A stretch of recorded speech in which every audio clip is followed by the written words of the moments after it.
funciona.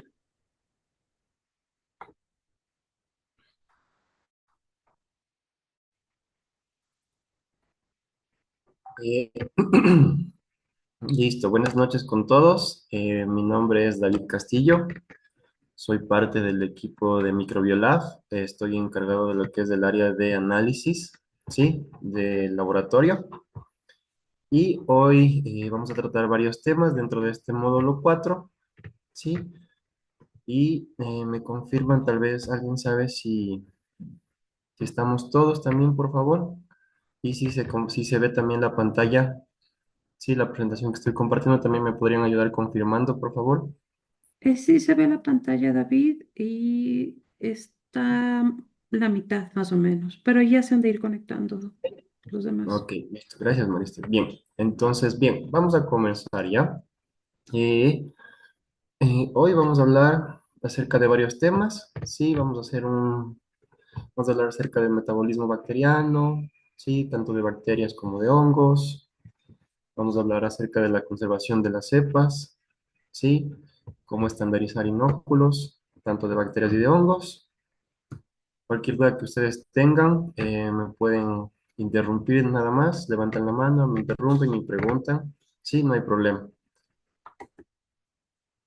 Bien, entonces, para hacer un poquito de recorderis tal vez, y tal vez por si alguno también no sabe, ¿sí? La célula es la unidad estructural y funcional de todos los organismos vivos, ¿sí? Tanto de animales, plantas, ¿sí? Nosotros, humanos, peces, ¿ya? La célula está formada por una membrana que contiene citoplasma y los granulos celulares, ¿ya? Estas células, la célula se va a dividir en eucariotas y procariotas. La diferencia de las células, en este caso procariotas, ¿sí? Es que no tienen un núcleo bien definido y carecen de organelos celulares. Como ustedes pueden ver en la imagen del lado derecho, sí tenemos una célula, en este caso procariota, y una célula eucariota, ¿ya? Podemos apreciar que en la célula eucariota nosotros tenemos varios organelos, como son el aparato de Golgi, el retículo endoplasmático, ¿sí? Y en la célula procariota, en cambio, carece de estos organelos intracelulares, ¿sí? También podemos apreciar que el núcleo de la célula eucariota está bien definido. Por el contrario, el ADN de la célula procariota, en este caso, sí, está regado dentro de la membrana que envuelve a la célula, ¿sí? Entonces, eh, en este caso, ¿alguien sabe, los hongos son procariotas o eucariotas? ¿Sí? No sé si alguien sabe, tal vez. Sí, me pueden escribir si no tienen audio o me pueden decir por audio. Y sí, ¿alguien sabe? ¿Los hongos son procariotas o eucariotas? Eucariota. ¿Eucariotas? ¿Ya? ¿Alguien más? Sí, los hongos son microorganismos eucariotas o procariotas. No sé, ¿alguien más tal vez por ahí?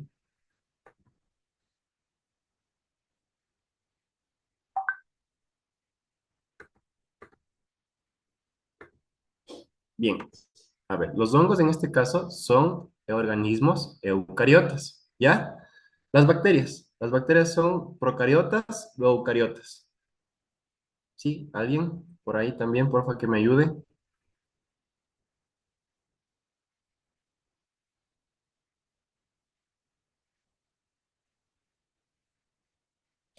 Son No te procariotas. están respondiendo.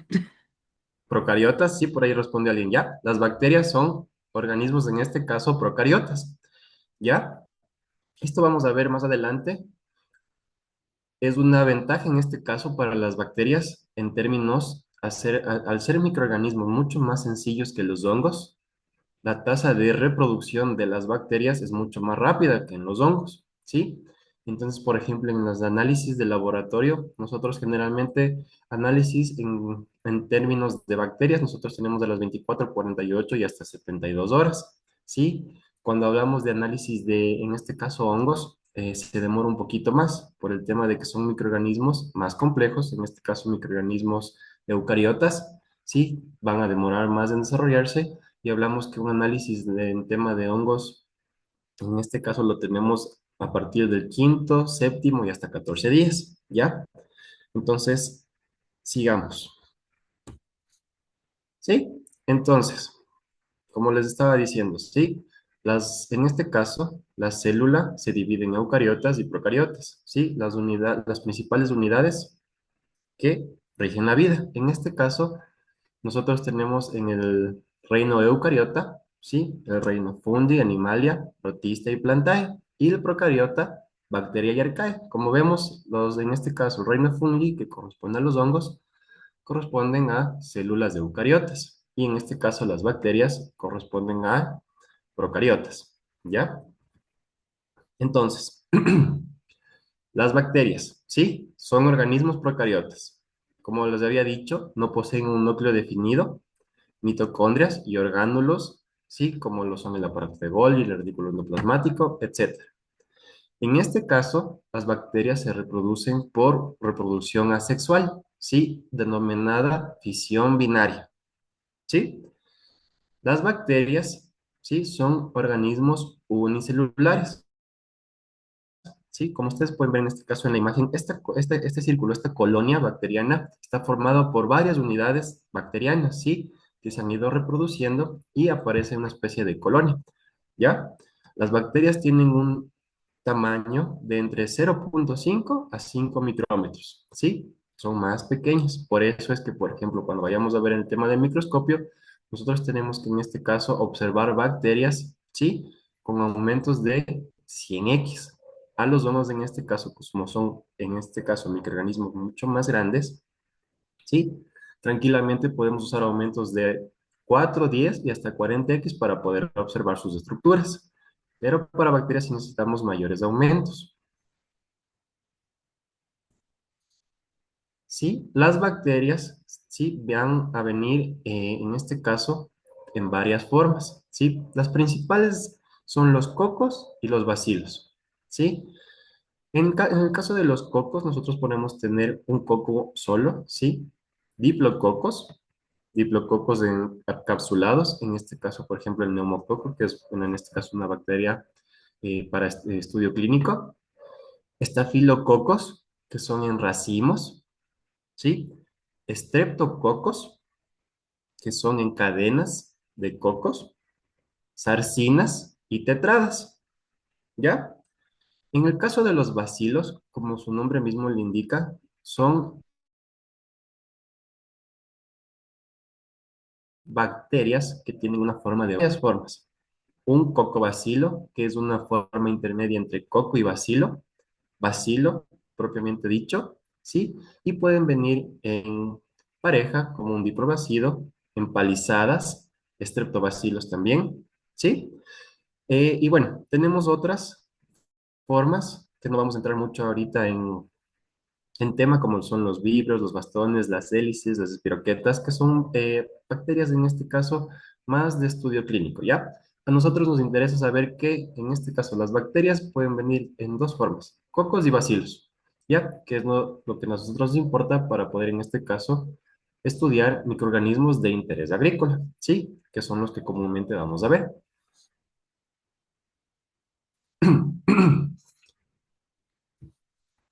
Bien, ahora vamos a hablar un poquito acerca de lo que es el metabolismo bacteriano, ¿sí? ¿Por qué vamos a hablar del metabolismo bacteriano? En este caso es muy importante que nosotros conozcamos cómo las bacterias van a obtener los nutrientes para poder desarrollarse. Y así nosotros poder incluso aislar, diferenciar las bacterias. Por ejemplo, una bacteria, ¿sí? Fijadora de nitrógeno. Si yo voy a reproducir un medio de cultivo, voy a elaborar un medio de cultivo para una bacteria fijadora de nitrógeno, ¿sí? En este caso, digamos, de vida libre, ¿ustedes creen que debería usar mi medio de cultivo nitrógeno, sí o no? Por favor, participemos, ¿ya? No, debe estar libre No. de nitrógeno, ¿Por qué? porque vamos a identificar si la bacteria puede fijar nitrógeno atmosférico al suelo.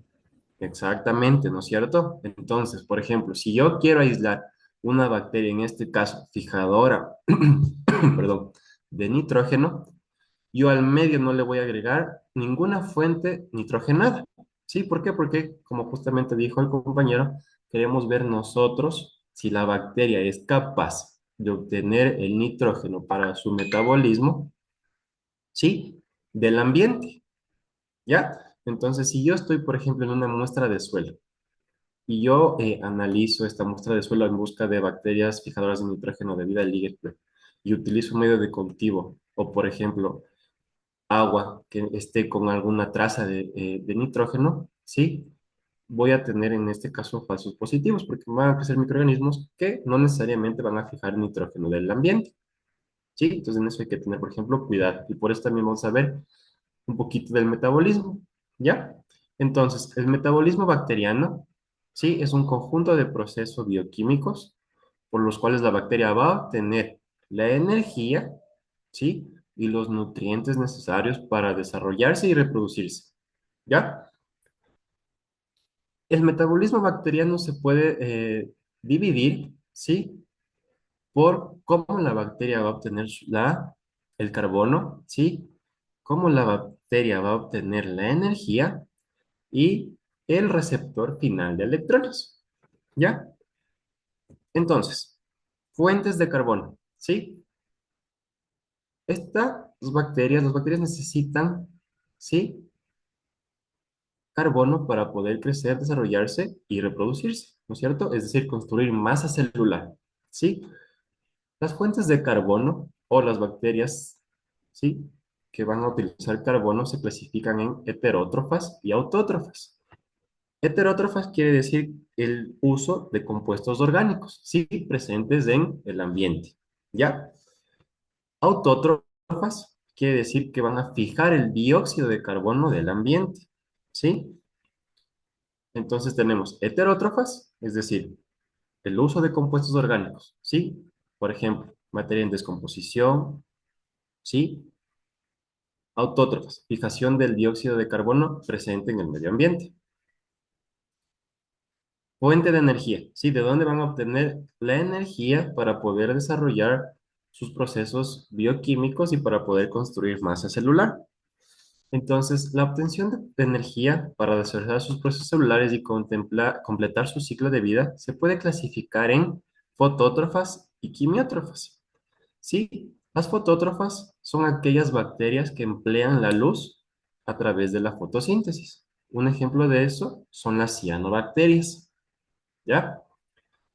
Entonces, las quimiótrofas van a utilizar sustancias químicas que van a ser oxidadas, ¿sí?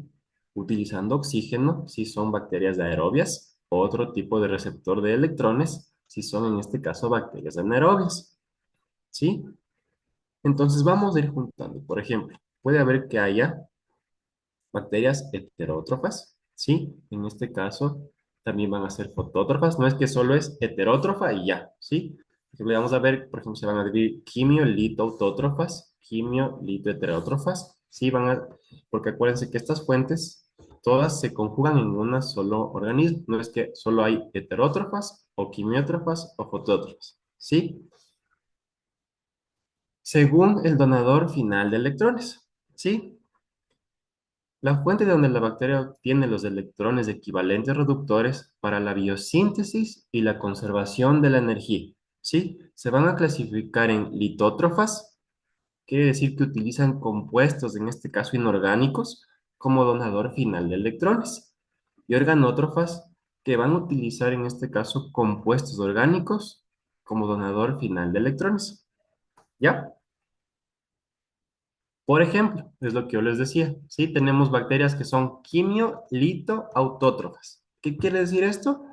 Que la bacteria en este caso obtiene energía de la oxidación de compuestos inorgánicos y el carbono de la fijación del dióxido de carbono. Un ejemplo de ello son las bacterias nitrificantes, ¿sí? Otro ejemplo aquí son las bacterias fotolitoautótrofas, ¿sí? Foto, que van a obtener la energía a partir de la luz, que van a utilizar compuestos inorgánicos como equivalentes reductores y el carbono de la fijación del dióxido de carbono, ¿sí?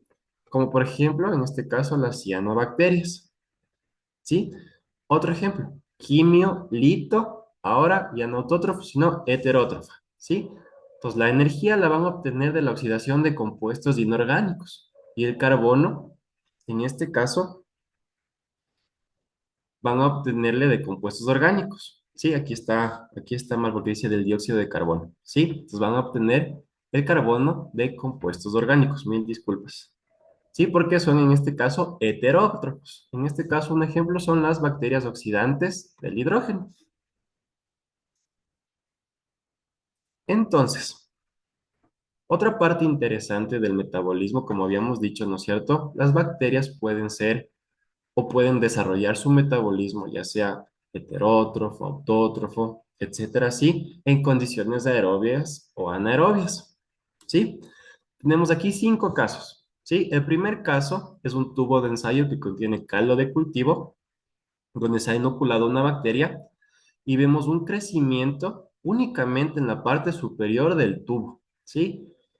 En laboratorio generalmente se ve el tubo y una natita fina, una capa fina, una natita que va a crecer solo en la superficie del tubo, ¿sí? Esto nos indica a nosotros que en este caso este microorganismo es un aerobio estricto, ¿sí? En este caso el microorganismo solo está creciendo en la parte superior del tubo, ¿sí? Porque es donde se concentra la mayor cantidad de oxígeno. En este caso quiere decir que nosotros estamos perdiendo todo el medio de cultivo, ¿sí? Digamos, de la parte superior un poquito más abajo, ¿sí? Desde ahí para abajo, ¿ya? ¿Por qué? Porque esos nutrientes no se están utilizando, no se están siendo utilizados. La bacteria solo está creciendo donde ella está a gusto, es decir, como es una bacteria aerobia, va a crecer únicamente en la parte superior. Entonces, como vamos a ver, como van a ver más adelante, ¿sí? La aireación mecánica, ¿sí? Perdón, la aireación, ya sea mecánica o con alguna otra fuente, nos va a ayudar a que nosotros podamos optimizar y utilizar todo el medio de cultivo que nosotros hemos preparado. Sí, igual ustedes también pueden hacer este tipo de pruebas para ir también identificando microorganismos. ¿Por qué? No todos son aerobios, no todos son anaerobios. Sí, puede que haya anaerobios, como vamos a ver. Sí, el segundo caso, que son los, en este caso, anaerobios estrictos. Como ustedes ven en el tubo de ensayo número 2, ¿sí? Nosotros tenemos que el microorganismo se ha desarrollado al fondo del tubo de ensayo. Igual, mismo caso que el tubo 1, únicamente que se han ido, o se ha ido la bacteria, en este caso anaerobia, al fondo del tubo de ensayo, porque ahí es donde se concentra o donde no hay oxígeno, ¿sí? Porque es anaerobia estricta. Caso 3, ¿sí? Anaerobios facultativos. En este caso, quiere decir que el microorganismo puede crecer de en condiciones anoxigénicas y con oxígeno, ¿sí? Y en este caso el tubo de ensayo se nos presenta un crecimiento un poquito ya más uniforme, ¿no es cierto? En todo el tubo de ensayo, ¿sí? Tubo de ensayo número 4, microaerofílicos. En este caso, estos microorganismos, si bien prefieren el oxígeno, ¿sí? Van a desarrollarse igual hasta cierto punto con una concentración bien baja de oxígeno, ¿sí? Entonces, no van a desarrollarse en el fondo del tubo de ensayo porque no pueden desarrollarse sin oxígeno, pero soportan condiciones, ¿sí? Con concentraciones de oxígeno bien bajas. Y el quinto, aerotolerantes. Quiere decir que van a crecer o pueden desarrollarse con y sin oxígeno, ¿sí? Entonces, esos son los 5 casos que nosotros nos vamos a poder encontrar. Sí, muchos, por ejemplo, no todos, por ejemplo, en este caso, no todos los bacillus, ¿sí? Las cepas del género Bacillus son, por ejemplo, aerotolerantes. Hay algunos que son aerobios estrictos, ¿sí? Y van a crecer únicamente en la parte superior del medio de cultivo, ¿sí? Otros que son aerotolerantes. Entonces, nosotros ya, de acuerdo a eso, vamos también a darle condiciones. Por ejemplo, a un aerotolerante, yo no necesito, en este caso, un mecanismo de oxigenación o de que el medio de cultivo se esté moviendo, porque van a crecer tanto en la parte aerobia como en la parte anaerobia. Pero, por ejemplo, a un aerobio estricto, y yo estoy desarrollando mi bioinsumo, si yo quiero en este caso aprovechar todo ese medio de cultivo, tengo que darle oxígeno al medio de cultivo o movimiento, ¿sí? Para que el medio vaya recirculando y la bacteria tenga ese oxígeno necesario para desarrollar su metabolismo, ¿ya? Sí, aparte de, en este caso, del oxígeno, ¿sí? ¿Qué otros factores pueden afectar al crecimiento bacteriano? ¿Sí?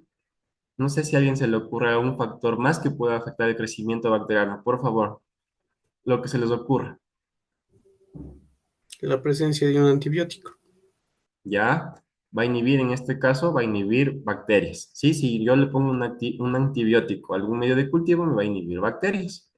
Sí, ¿qué otro factor puede determinar el crecimiento, en este caso, de bacterias? Por acá dicen en el chat la temperatura, sí, la temperatura es otro factor. Sí, la temperatura pH, el pH igual es otro factor. Sí, más adelante vamos a ver por qué el pH también es súper importante. Temperatura, Conductividad, pH, perdón, conductividad. ya. Entonces, sí, factor primordial el oxígeno. Temperatura que ya dijeron, el pH, las fuentes de carbono, las fuentes de nitrógeno y elementos traza, fósforo, como por ejemplo el fósforo, el azufre, ¿sí? Necesarios. En este caso también puede ser también un, perdón, algo sumamente importante en medios de cultivo. En este caso es el fosfato de potasio, que es muy importante. En este caso, el tema del fósforo, ¿ya? Entonces ya sabemos cómo se alimentan a las bacterias, ¿no es cierto? Sí, pueden ser heterótrofas, pueden ser autótrofas, pueden ser, sí, autótrofas, ¿sí? Pero en general las bacterias se van a reproducir por fisión binaria, ¿ya? Es una reproducción asexual, ¿sí? A diferencia, por ejemplo, de nosotros en este caso, los seres humanos que tenemos una reproducción sexual, las bacterias se reproducen de manera asexual por fisión binaria, ¿ya? En este caso, yo tengo a mi derecha esta imagen que dice, ¿no es cierto? Reproducción sexual, reproducción asexual, ¿ya? La sexual me dice que hay variabilidad genética y la asexual dice no hay variabilidad genética. ¿Ustedes creen que están en lo correcto? ¿Sí o no? ¿Y por qué?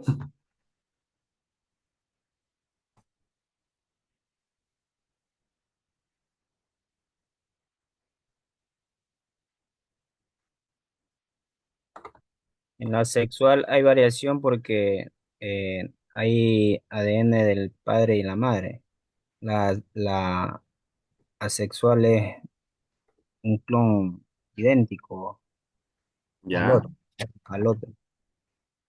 ya. ¿Alguien por ahí alguna otra idea? ¿Ustedes creen que está correcta esta imagen que dice que la reproducción asexual no hay variabilidad genética? Sí, no hay porque, vamos, alguien que me pueda ayudar también. Ya nos dijo el compañero una idea.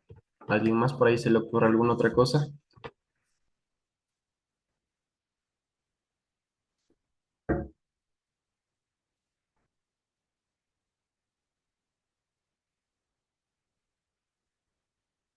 Bien, nadie entonces. Vamos.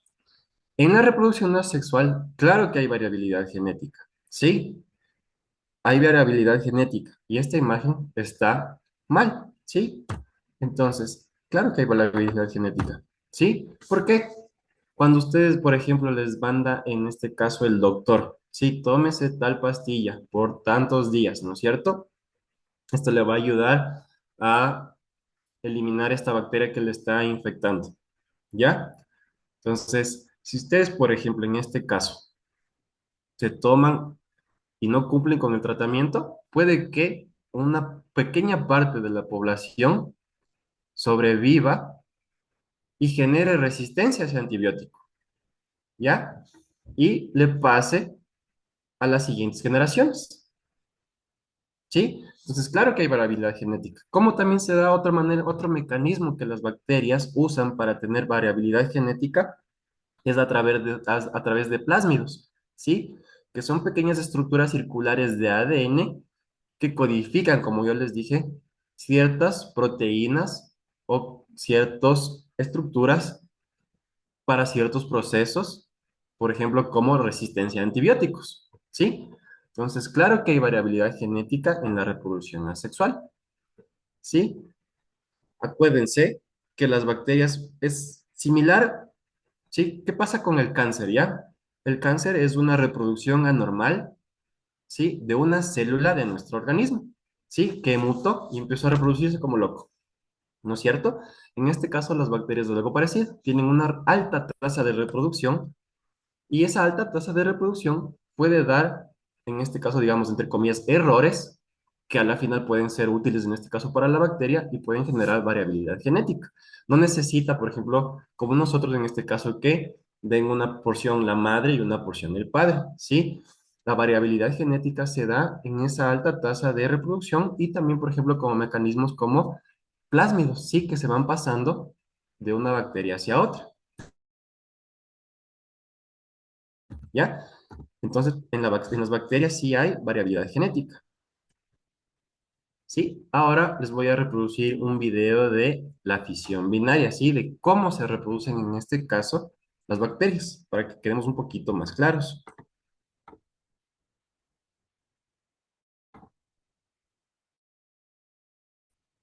Tú escribes tu propia historia. El VPH puede estar en más historias de las que crees. Para unos, el VPH desaparece solo, pero para otros puede causar ciertos tipos de cáncer. Escribe tu historia con prevención y vacunación. En el video de la célula vimos que hay dos tipos de células. La célula compleja, que es la eucariota, donde ya vimos en el tema de mitosis cómo es que se divide, pero también hay una célula procariota, que esta es considerada la célula primitiva. Y en este video hablaremos de cómo es la división de los procariontes. Fisión binaria.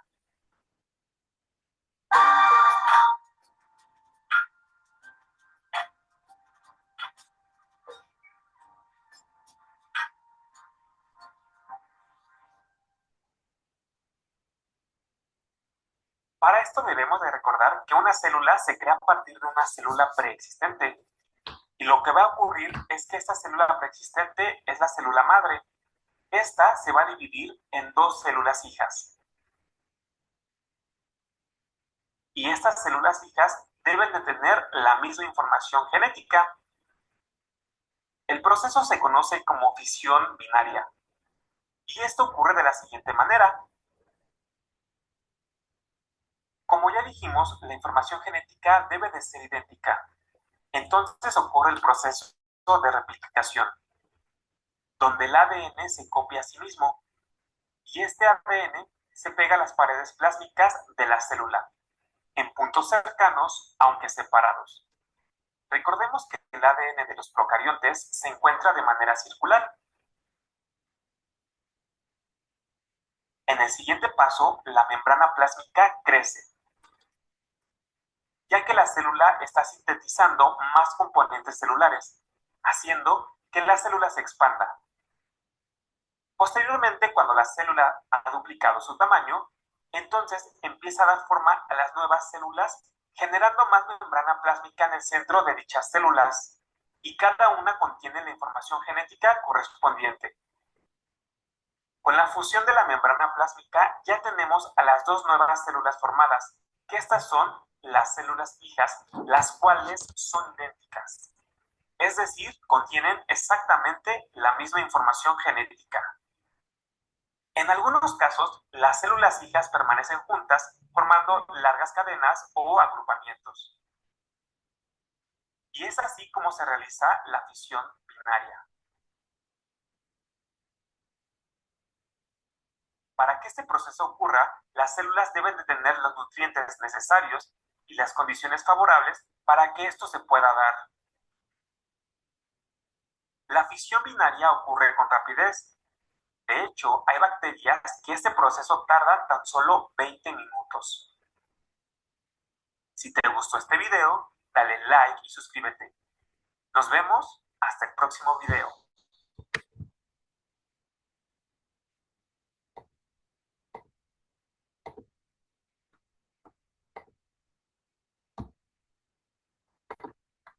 Bien. Sí, entonces este proceso que vimos ahorita se conoce como fisión binaria, ¿ya? Como ustedes pudieron ver, en este caso la célula necesita alimento para crecer, ¿sí? Doblar su tamaño, hincharse, duplicar su ADN, duplicar, ¿sí? El citoplasma y poder dividirse, ¿sí? Ahora, como les dije anteriormente, ¿sí? En estas divisiones continuas, sí, la mayoría del ADN va a ser idéntico, pero puede haber en ciertos procesos, ¿sí? De fisión binaria en donde el ADN en este caso vaya mutando, ¿sí? Acuérdense que hablamos de un crecimiento exponencial, en este caso bacteriano, ¿sí? Partimos de una célula, después tenemos dos, ¿sí? De esas dos son cuatro, y eso es exponencial, ¿sí? Al final, en poquito tiempo, vamos a tener millones de células, en este caso bacterianas, que en alguna de ellas también puede haber algún tema de mutación, por ejemplo, por factores externos, como habíamos hablado, oxígeno, pH, que pueden alterar ese copiado del ADN, ¿sí? Y pueden haber alteraciones, mutaciones, que en este caso puedan favorecer, ¿sí? A las nuevas generaciones. ¿Ya? Continuamos. ¿Sí? Como igual vimos en el video, en este caso, ¿sí? Las bacterias tienen tiempos de generación cortos, ¿sí? Hay algunas que sí tienen tiempos de generación largos, pero en general tienen tiempos de generación cortos, ¿ya? Entonces, por ejemplo, aquí una bacteria, en este caso de interés clínico, como lo es Escherichia coli, ¿sí? Tiene un tiempo de generación de 17 minutos, es decir, que va a completar su proceso de división binaria en 17 minutos. Entonces, por eso habíamos hablado que, por ejemplo, en análisis de temas bacterianos, por ejemplo, unos análisis no duran demasiado tiempo, ¿sí? Porque nosotros podemos ya tener resultados de los 24, 48 o 72 horas, justamente por este tiempo de generación de las bacterias. Bacillus megaterium, ¿sí? Una bacteria en este caso de interés agrícola, tiene un tiempo de generación de 25 minutos, ¿sí? Streptococcus lactis, ¿ya? Tiempo de generación, 26 minutos. ¿Sí? Staphylococcus aureus, que es en este caso igual otra bacteria de interés clínico, tiene un tiempo de generación de entre 27 y 30 minutos. Lactobacillus acidophilus, ¿sí? De entre 66 y 87 minutos. ¿Ya? Ya vamos aquí en cambio un poquito más demorado, ¿no es cierto? Ya vamos a tiempo de generación de más, en este caso de una hora.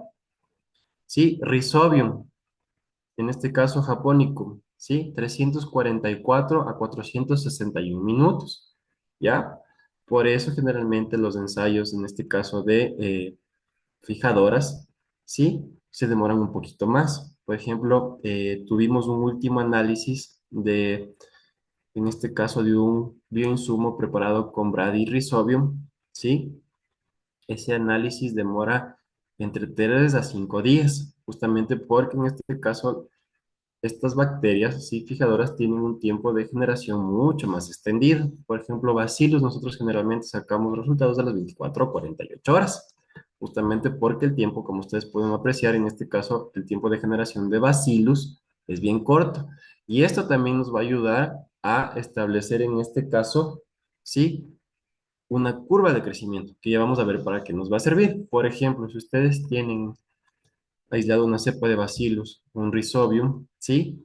El tiempo de generación ya vemos que es distinto. Entonces, por ejemplo, si yo hago un biofermento de Bacillus y un biofermento de Rhizobium, yo no voy a, en este caso, digamos, entre comillas, cosechar o envasar mi producto de Rhizobium a las 24 horas, porque no voy a tener nada, ¿no es cierto? Pero, por ejemplo, cuando yo ya envase mi producto a las 24 horas de Bacillus, tal vez yo ya esté en mi pico de producción y Ya no tengo que pasar, por ejemplo, no voy a esperar a las 48, ¿no? A las 24 yo ya, por ejemplo, establecí que a las 24 corto la fermentación y puedo envasar y enviar el producto. Pero el Rizzobium es diferente. Entonces, saber el tiempo de generación, ¿sí? Y estandarizar una curva de crecimiento, en este caso bacteriano, es importante. Porque como ustedes ven, no todas las bacterias tienen los mismos tiempos de generación. Sí, son cortos, ¿ya? Pero van a variar, ¿sí? Unas van a ser muchísimo más cortos, que van a ir de los 10 a 15 minutos y otras van a ir de las 2 a 3 horas, ¿sí? Entonces eso es importante también saber. Y aquí entra lo que les he mencionado, la curva de crecimiento bacteriano, ¿sí? La curva de crecimiento bacteriano a nosotros nos va a ayudar a establecer, ¿sí? El desarrollo a lo largo del tiempo de determinado microorganismo. Las curvas de crecimiento son individuales para cada cepa que ustedes tengan aislada, ¿ya? No, por ejemplo, van a tal vez va a parecerse, incluso el medio de cultivo es importantísimo también para la curva de crecimiento, ¿sí? Entonces, dos factores que ustedes tienen que controlar es la cepa y el medio de cultivo. Puede ser que una curva de crecimiento de una misma cepa bacteriana sea diferente en dos medios de cultivo, ¿sí? Que tengan diferentes, en este caso, nutrientes. ¿Ya? O también puede darse el caso que una cepa de, por ejemplo, Bacillus subtilis que yo aislé sea diferente a la que ustedes tienen aislado en cuanto a la curva de crecimiento, a pesar de que usemos el mismo medio de cultivo. Sí, por eso es importante establecer, ¿sí? Una curva de crecimiento con el medio que yo voy a utilizar y conocer que va a ser diferente para cada medio de cultivo, ¿ya? Entonces, por ejemplo, si yo quiero optimizar, voy a ir probando, ¿no es cierto?, diferentes medios de cultivo y voy a ver en el que me resulte más conveniente, sí, económicamente y más rápido, ¿no es cierto? Entonces, acuérdense que esto es súper importante. No todas las cepas van a crecer igual en todos los medios de cultivo. Es decir, por ejemplo, dicen ustedes, yo voy a cambiar una fuente de carbono, voy a ponerle en vez de melaza, le voy a poner azúcar, cosas así, ¿ya? Puede que cambie la tasa de crecimiento, ¿sí? Entonces, eso es importante establecer y cada tasa de crecimiento va a ser única y exclusiva para la cepa y para el medio de cultivo. Entonces, la curva de crecimiento en este caso se compone de cuatro etapas. La fase de lag o de latencia, ¿sí? Es una fase en donde el microorganismo empieza a secretar enzimas, ¿sí? En este caso, empieza a buscar, ¿sí? Los nutrientes que están presentes en el medio, digámoslo así, ¿no es cierto? Empieza a hacer un screening de qué nomás hay ahí, ¿sí? Para después de eso ya desarrollar o excretar enzimas especializadas que puedan absorber, degradar esos nutrientes para utilizarlos en su metabolismo. Entonces, la fase del lag o de latencia es una fase de adaptación, ¿sí? Al medio de cultivo en donde han sido inoculadas. ¿Sí? Después de que las bacterias, en este caso, perdón, ya han reconocido qué nutrientes están en el medio de cultivo y ya empiezan a desarrollar todas estas enzimas, todas estas estructuras para degradar, absorber estos nutrientes, va a empezar la fase exponencial, ¿sí? Que es lo que habíamos hablado antes. La fase exponencial es la fase de mayor crecimiento, es decir, donde la bacteria está súper activa y va a ir, ¿sí? Consumiendo todos los nutrientes que están presentes en el medio, ¿sí? Por eso es muy importante conocer esto, ¿sí? Dónde empieza y dónde termina la fase exponencial, ¿ya?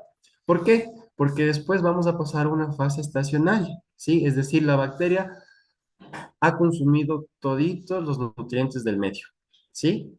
Y dice, ya no hay más, ya nos llenamos, ¿sí? Ya no podemos seguir consumiendo más. ¿Qué pasa también? Que producto de ese consumo también hay desechos, ¿no es cierto? Entonces ya empieza a cambiar, por ejemplo, el pH del medio, la bacteria también dice, no, no, no, ya se está haciendo más y se empieza a ralentizar el crecimiento hasta llegar a crecimiento cero, ¿sí? Que se conoce como fase estacionaria, es decir, de ahí, a partir de ahí, ya no se van a producir más unidades, ¿sí? Ya no va a haber fisión binaria, ¿sí? Y entran en una fase estacionaria. Después va a llegar la fase de muerte, ¿sí? La fase estacionaria puede que tal vez haya ahí una reproducción, pero ya es bastante escasa, ¿sí? La fase de muerte celular se da justamente por todos estos sustancias que se han excretado al medio de cultivo producto del metabolismo, es decir, comieron, excretaron estas sustancias, ¿sí? Y esas sustancias están inhibiendo el crecimiento y produciendo, en este caso, muerte celular. Entonces, como yo les digo, es sumamente importante conocer todas estas fases de el crecimiento bacteriano. ¿Por qué? Supongamos que yo tengo un bioinsumo a base de bacilos, ¿ya?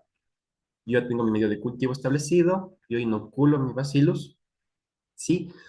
¿En qué parte de la curva del crecimiento ustedes creen que yo debería terminar la fermentación? Digamos, es decir, yo cojo mi medio de cultivo, cojo mi inóculo de bacillus, le pongo a temperatura controlada, controlo pH, controlo todo, ¿no es cierto? Todos los parámetros que pueda yo controlar. ¿Y ustedes en qué fase del crecimiento creen que yo debería ya parar la fermentación? ¿Sí? ¿Alguien que me pueda decir en qué fase ustedes creen que debería yo parar la fermentación? ¿O en qué momento debería yo parar la fermentación? Por ahí alguien, Exponencial. porfa, que me ayude. En la fase exponencial, Ya, en la fase exponencial, ¿en qué parte? ¿Al inicio, a la mitad o al final? al inicio, Digo que Ya, en la fase estacionaria. en la fase estacionaria, ya. ¿Quién más? A ver, por ahí me dijeron fase exponencial al inicio. Por otros me dicen fase estacionaria. ¿Sí? ¿Alguien más que tenga alguna otra idea?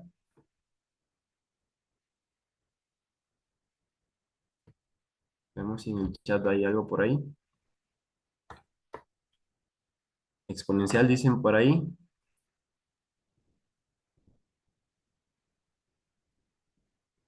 En la fase final exponencial, ¿listo? Sí, entonces, como dice su compañera aquí, es en la fase final del crecimiento exponencial.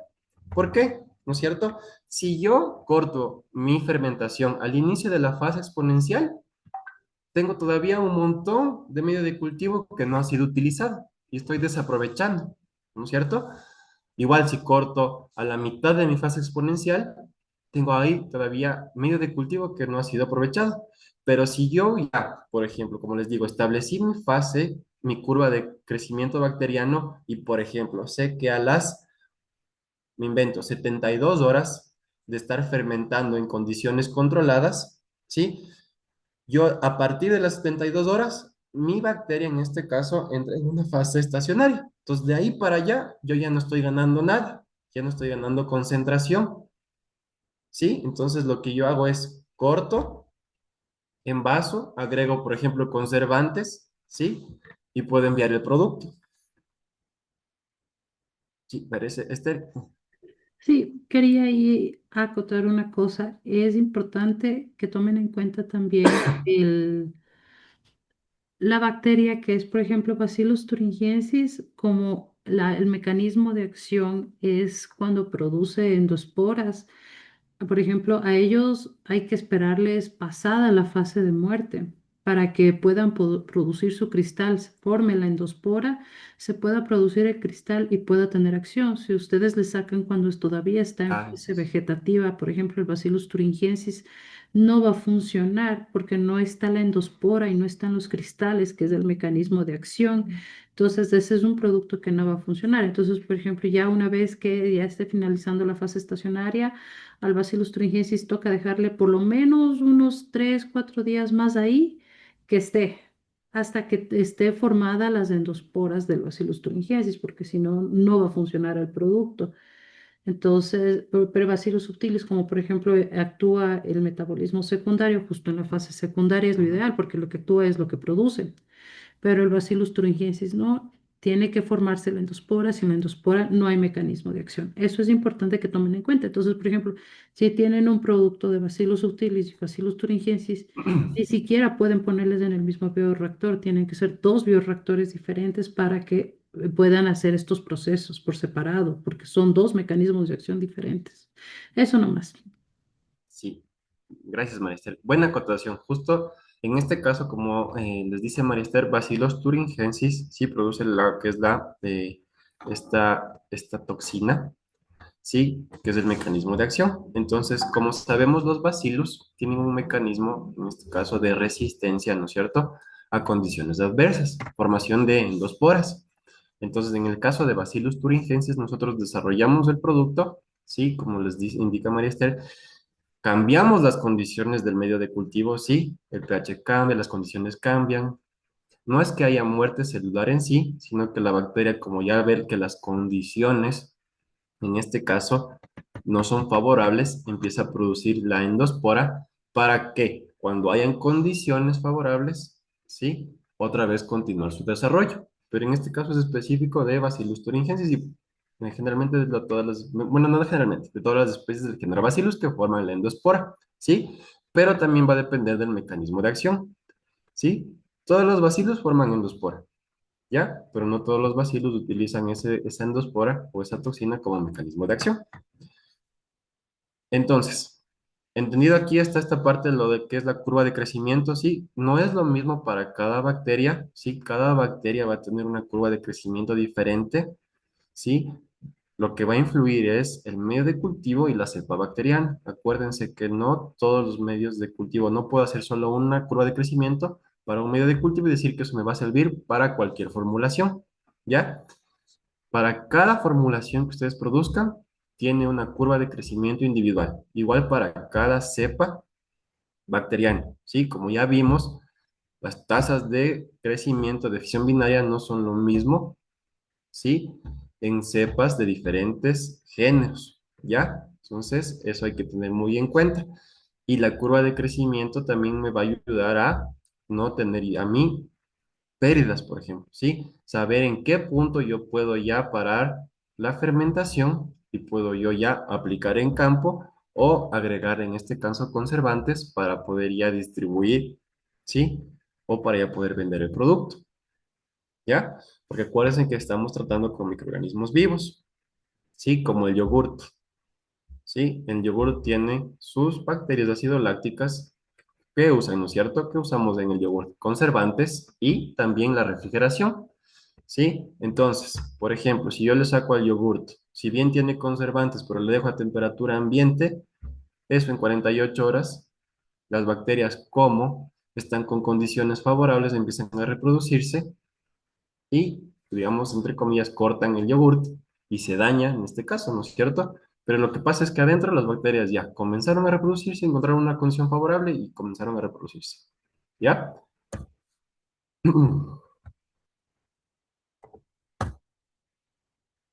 ¿Sí? Entonces, como les dije, nosotros igual, aquí vamos a ver cómo podemos establecer una curva de crecimiento, ¿sí? Una de las opciones que nosotros podemos utilizar es medir con densidad óptica, ¿sí? O a través de turbidez, a través de espectrofotometría, o si no, hacer recuentos, ¿sí? A ciertos tiempos establecidos para yo establecer mis fases de crecimiento, ¿ya? Entonces, ¿cómo determino yo mi curva de crecimiento? ¿Sí? Una opción es medir la densidad óptica, ¿sí? En este caso a una longitud de onda de 600 nanómetros usando un espectrofotómetro, ¿sí? ¿Qué va a pasar aquí? Nosotros vamos a ir midiendo, ¿sí? La turbidez, en este caso, el paso de la luz en mi medio de cultivo, ¿sí? A más concentración, menos va a pasar la luz y yo voy a ir estableciendo ya curvas de crecimiento midiendo la densidad óptica. La manera más sencilla de medir o de establecer una curva de crecimiento, en este caso, es realizar recuentos, ¿sí? De unidades formadoras de colonia por el método pour plate o vertido en placa, ¿sí? En cajas de Petri a intervalos de tiempo establecidos, ¿ya? Esto sí es un poquito engorroso establecer las curvas de crecimiento, sobre todo utilizando, ya sea midiendo la densidad óptica o haciendo recuentos de UFCs, porque ustedes tienen que ir tomando a ciertos rangos de tiempo varias tomas. Entonces, por ejemplo, en este caso, supongamos que yo tengo una bacteria del género Bacillus que tiene más o menos una tasa de crecimiento, ¿sí? Cada 15 minutos, ¿ya? Entonces, pues, en este caso yo tendría que ir haciendo tomas cada 15 o 30 minutos e ir sembrando o ir midiendo la densidad óptica, ¿sí? Hasta yo establecer dónde está la fase exponencial, dónde termina la fase exponencial, dónde empieza la fase estacionaria, dónde empieza la fase de muerte celular, ¿ya? O sea, al principio sí es bastante engorroso este proceso, sobre todo por la cantidad de muestras que vamos a tener que ir sacando de nuestro bioinsumo para establecer esta curva de crecimiento, ¿ya? Entonces, por ejemplo, si nosotros utilizamos en este caso Rhizobium, va a alargarse el tiempo, ¿no es cierto?, de toma de muestra. ¿Por qué? Porque dice que Rhizobium tiene una tasa de división más o menos a los 300, 400 minutos, ¿no es cierto? Entonces, ahí se van a alargar la toma de muestras, ¿sí? Pero también se va a alargar el tiempo de fermentación, ¿sí? Si Bacillus, tal vez yo a las 72 horas ya puedo ya terminar la fermentación, tal vez con Rhizobium me voy a demorar 4 o 5 días, ¿sí? Entonces eso va a cambiar, pero una vez que ustedes ya tengan establecido esta curva de crecimiento, ya va a ser mucho más sencillo. Ya tienen medido tiempos, tienen controlados pH, controlado humedad, controlado temperatura, va a ser mucho más fácil, ¿ya? Entonces, como les dije, la manera más sencilla en este caso de establecer una curva de crecimiento es a través del método Pur Play-Doh vertido en placa, ¿sí? Que consiste en este caso, utilizar cajitas de Petri, tomar una muestra de su fermento y hacer diluciones seriadas en base 10, ¿ya? Entonces, por ejemplo, nosotros generalmente lo que hacemos es diluciones seriadas en base 10 hasta llegar a la dilución 10 a la menos 8, ¿sí? Y vamos, en este caso, sembrando en cada una de las diluciones y haciendo los recuentos en cada momento de la toma de muestra, ¿sí? Por ejemplo, yo tomo una muestra, sí, que sería mi inóculo original de 1 ml de mi fermento, sí, puede ser de 20 litros. A eso le llevo a un tubo que contiene 9 ml de caldo o de solución salina, puede ser, sí. Homogenizo bien y realizo las diluciones seriadas en base 10, sí. Cada tubito de aquí que ustedes ven tiene 9 ml de caldo de cultivo o de solución salina, sí. ¿Qué hago yo? Cojo 1 ml de mi fermento, le pongo en mi primer tubo y ese corresponde a mi tubo de la dilución 1 en 10 o 10 a la menos 1, ¿sí? Y después homogenizo bien, cojo 1 ml, le traspaso a otro tubo que tiene los 9 ml de la solución salina y corresponde a mi dilución de las a menos 2, ¿sí? Y así continúo haciendo hasta la 10 a la menos 8. ¿Qué voy a hacer yo? Lo que estoy haciendo es diluir la muestra, ¿sí? Para yo poder tener la facilidad de hacer recuentos en la placa de Petri, ¿sí? Porque si yo siembro, por ejemplo, la dilución 1 en 10, como vemos aquí en la imagen al lado izquierdo, voy a tener un montón de UFCs y yo no voy a poder hacer un recuento, ¿sí?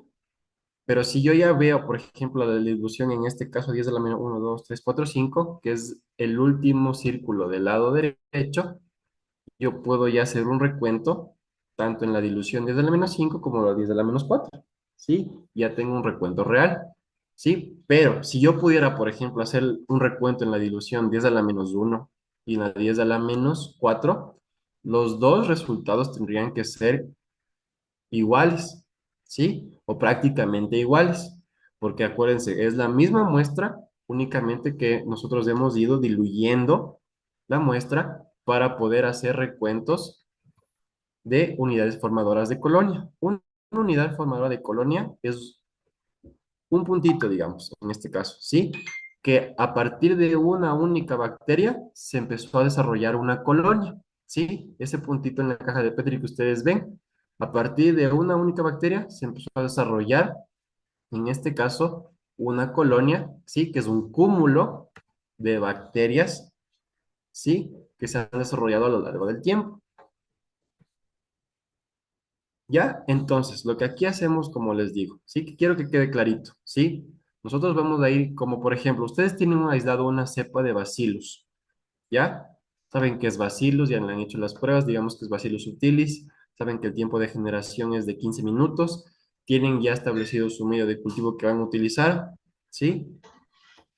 Ahora, ¿qué viene? La fase de establecer la curva de crecimiento, ¿sí? Entonces, como sabemos que el bacillus se reproduce cada 15 minutos, yo cada media hora voy a ir haciendo tomas de muestra, ¿sí?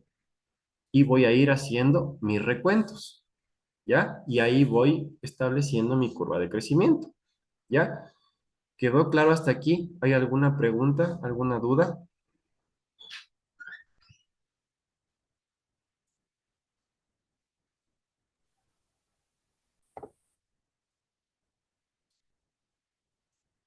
¿No? Listo. Continuemos entonces. Bien. Ahora, ¿sí? Vamos a hablar de los hongos, ¿sí? Los hongos, si bien son igual microorganismos, ¿sí? Organismos microscópicos, sí difieren en cuanto a su metabolismo de las bacterias, ¿sí? Entonces los hongos igual son otro mundo, ¿sí? En este caso, como habíamos dicho, los hongos son, en este caso, microorganismos de eucariotas, ¿sí? Es decir, son organismos más complejos, ¿sí? Que poseen un núcleo definido y orgánulos celulares. La pared celular de los hongos, por ejemplo, a diferencia de la pared celular de las plantas, ¿sí? Está compuesto por quitina en su mayoría, ¿sí? ¿Ya? Los hongos están formados por hifas, ¿sí? Es decir, una hifa va a producir micelio. Entonces, por ejemplo, el micelio es el conjunto de las hifas. Lo que nosotros vemos en la placa de Petri es millones de hifas que han crecido y han desarrollado el micelio, ¿sí? Entonces, el micelio es el conjunto de hifas, ¿ya? Perdón. En este caso, el metabolismo de los hongos es mucho más sencillo, ¿sí? No sé si ustedes han escuchado que los hongos son los principales degradadores de materia orgánica a nivel mundial, ¿sí? En este caso, los hongos son heterótrofos, ¿sí? ¿Se acuerdan que era heterótrofos? Es decir, que obtienen la materia orgánica, ¿sí? O el carbono, ¿sí? A partir de compuestos que están en el medio ambiente. Esto puede ser por absorción, ¿sí? Descomponiendo materia orgánica. Pueden también obtener carbono por parasitismo o obtener sus nutrientes por simbiosis, ¿sí? Por ejemplo, aquí en la imagen yo les puse, hay cierto tipo de hongos como Cordyceps, ¿sí? Que atacan a insectos, ¿sí? Se introducen en el insecto a través de las esporas que están en el medio ambiente, empiezan a desarrollarse dentro del insecto, ¿sí? Lo vuelven una especie de zombie, obligándole al insecto, en este caso, a subir a la parte alta de alguna planta para ellos poder ahí matar al insecto y poder desarrollar su, en este caso, sus esporas y volver a esparcirlas al medio ambiente. Entonces, si ustedes van y buscan hongos zombies en el internet, les van a salir unas imágenes bastante lindas y a veces bastante perturbadoras de estos honguitos, ¿sí? Y es interesante todos los mecanismos que están involucrados en este tipo de hongos, ¿sí? Porque literal les vuelven a los insectos zombies, literal, son unos zombies que hacen lo que el hongo les está diciendo, ¿sí? Pero bueno, continuemos. ¿Sí? La reproducción de los hongos. Los hongos se van a reproducir de manera asexual y sexual. La diferencia es que la reproducción asexual ya no es por fisión binaria como en las bacterias, sino es por unas estructuras que se denominan esporas, ¿ya? O por gemación en el caso de las levaduras, ¿sí? Por ejemplo, ustedes cuando ven una fruta, digamos, una fruta que se empieza a dañar, sí que por ahí ya se empieza a cortar, ya se empieza a abrir, ya se empieza a dañar y el tejido de la fruta se empieza a deshidratar, se empieza a, y a abrir. Por ahí una espora que cae empieza a reproducirse y ya vemos algo verde por ahí encima de una fruta, ¿sí? Ustedes ven que va a empezar primero blanco. Eso blanco es el micelio y después eso blanco se va a transformar en verde. Eso verde es las esporas del hongo, ¿sí? Son las estructuras, en este caso asexuales, de este hongo, en donde, por ejemplo, cuando ustedes quieren limpiar, va a levantarse esas esporas y van a saltar y así eso se producen de manera sexual, ¿sí? La reproducción sexual en este caso de hongos se da en condiciones, ¿sí? Desfavorables del ambiente, ¿sí? Y forman estructuras, ¿sí? Que van a ser mucho más resistentes, ¿sí? Por estas condiciones desfavorables, ¿sí? Entonces, por ejemplo, vamos a ver la imagen que se encuentra al lado izquierdo. Yo tengo tanto la reproducción asexual, ¿sí? Como la reproducción sexual, ¿sí? En la reproducción sexual, asexual hablamos que son en condiciones favorables, ¿sí? Y van a producir esporas, ¿sí? En la reproducción sexual son condiciones desfavorables, ¿sí? Dos hifas, en este caso, van a compartir material genético, como ustedes pueden apreciar aquí, ¿sí?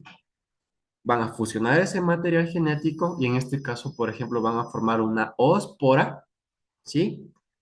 Y después de esa oospora puede volver al ciclo asexual y de ser el caso, volver al ciclo sexual, ¿sí? Dependiendo de las condiciones del medio ambiente, ¿sí? Entonces, acuérdense, los hongos tienen dos tipos de reproducciones, tanto asexual como sexual. En este caso, la vía que ellos elijan va a estar condicionada por las condiciones del medio ambiente. Si son condiciones favorables, ¿sí? Van a producir esporas, van a reproducirse de manera asexual, ¿sí? Si son condiciones desfavorables, van a reproducirse de manera sexual. Pero, por ejemplo, no es que si ya se reprodujeron de manera sexual, el producto de esa reproducción sexual va a tener que sí o sí reproducirse de manera sexual. No, puede volver a reproducirse de manera asexual dependiendo de las condiciones del medio ambiente, si se han vuelto favorables para, en este caso, que el hongo utilice la vía asexual y produzca esporas. ¿Ya? En la reproducción asexual vamos a producir millones de esporas, ¿sí? En la sexual se van a producir, sí, más esporas con estructuras un poco más de resistencia, pero en menor cantidad, ¿sí? Pero los hongos en sí tienen tanto reproducción asexual en su mayoría, reproducción sexual y reproducción asexual. Perdón, ¿sí? Bien, como vimos hasta aquí, el tema de los hongos es un poquito más sencillo que el tema de las bacterias, ¿sí? Ahora vamos a pasar a ver lo que es tema de preservación de microorganismos, ¿ya? En este caso, vamos a ver cómo vamos a preservar tanto bacterias y hongos, ¿sí? Ahorita, vamos a continuar con preservación en glicerol para el caso de hongos, ¿sí? ¿Qué materiales nosotros necesitamos en este caso para hacer preservación de hongos en glicerol? ¿Sí? ¿Qué es lo que ustedes, tal vez la mayoría, pueda acceder? La conservación en glicerol en este caso es una conservación a mediano y a largo plazo, ¿sí? Donde puede durar entre 2 a 5 años conservados en refrigeración y en glicerol, ¿ya? Conservación a largo plazo de más de 5 años, tenemos lo que es la liofilización, la ultracongelación, ¿sí? Y la congelación en nitrógeno líquido, ¿sí? Pero en este caso, la vía más fácil para conservar o preservar nuestras cepas es en glicerol y en congelación a -20, que es lo que nos da generalmente la mayoría de refrigeradores. El congelador tiene una temperatura de -20 grados, ¿sí? Para la preservación con glicerol, en este caso de hongos, lo que nosotros necesitaríamos son puntas de 1 ml, ¿sí? Las puntas azules, solución estéril de glicerol al 25%, crioviales estériles o tubos de Eppendorf, como ustedes pueden ver aquí en la imagen, ¿sí? Del lado derecho, estos son los crioviales, ¿ya? Vienen generalmente de 2 ml hasta 5 ml. En estos crioviales o en tubitos de Eppendorf, yo puedo preservar mis cepas, ¿sí? Solución salina al 0,85%, ¿sí? O agua destilada estéril. Las dos, ya sea la solución salina o agua destilada, tienen que tener Twin 80 al 0,1%. ¿Por qué utilizamos Twin para la preservación de hongos? Debido a que algunas esporas de hongos o ciertas esporas de hongos tienen una cierta repulsión al agua, entonces, digamos, no se van a diluir en el agua. Por ejemplo, Beauveria es bastante, las esporas son bastante hidrofóbicas. Si ustedes ponen en una cajita que tiene una cepa de Beauveria, le ponen unas 5 gotitas de agua, van a ver cómo las esporas de Beauveria se repelen, es decir, no se diluyen, digámoslo así, en el agua, ¿sí? Por ejemplo, la diferencia de tricoderma, que si yo hago un raspado de esporas, las esporas fácilmente se mezclan, se diluyen en el agua y puedo hacer, por ejemplo, recuentos de cama de Mauer sin necesidad, en este caso, de usar TIN 80. Pero lo más recomendable es utilizar el TIN 80 al 0,1%, ¿sí? Como manera de prevención y para diluir la mayor cantidad de esporas posibles. Por ejemplo, como el hongo Beauveria, que en este caso es bastante, las esporas son bastante hidrófobas y es difícil diluir, ¿sí? Las esporas en el medio líquido, ¿sí? Vamos a necesitar también tubos de ensayo, microscopio, cámara de Neubauer y asas de Drygalski estéril, o pueden ser cucharas estériles, ¿sí? O pueden ser asas de Drygalski metálicas que yo pueda esterilizar con fuego, ¿sí? ¿Cuál es el procedimiento que nosotros vamos a utilizar en este caso para preservar mis cepas, en este caso de hongos? Sí, primerito yo tengo que autoclavar todo mi material, ¿ya? Autoclavo mi material y después de eso yo voy a desinfectar y limpiar el área donde yo voy a trabajar. Acuérdense que la preservación de las cepas tiene que ser en condiciones de esterilidad, ¿sí? Porque si es que yo contamino ya la cepa, estoy perdiendo en este caso todo el lote de trabajo, ¿sí? Entonces las cepas, porque ustedes van a tener, ya vamos a ver cómo se forma el banco de cepas, las cepas tienen que estar conservadas, ¿sí? Y tienen que ser trabajadas en condiciones de esterilidad, ¿sí? Entonces, limpieza y desinfección del área de trabajo, ¿sí? Puede ser con alcohol al 70%, puede ser con una solución de cloro al 0,1%, ¿sí? Limpio mi mesón de trabajo, si yo tengo cabina de bioseguridad, puedo usar mi cabina de bioseguridad, ¿sí? Si no tengo, pues puedo utilizar mecheros. En este caso, si yo tengo mi cabina de bioseguridad, enciendo mi cabina de bioseguridad. O si solo tengo un mesón de trabajo, pues tendría que tener yo al menos unos 2 mecheros para yo generar una zona de esterilidad mucho más amplia y así yo podría trabajar con mayor facilidad, ¿sí?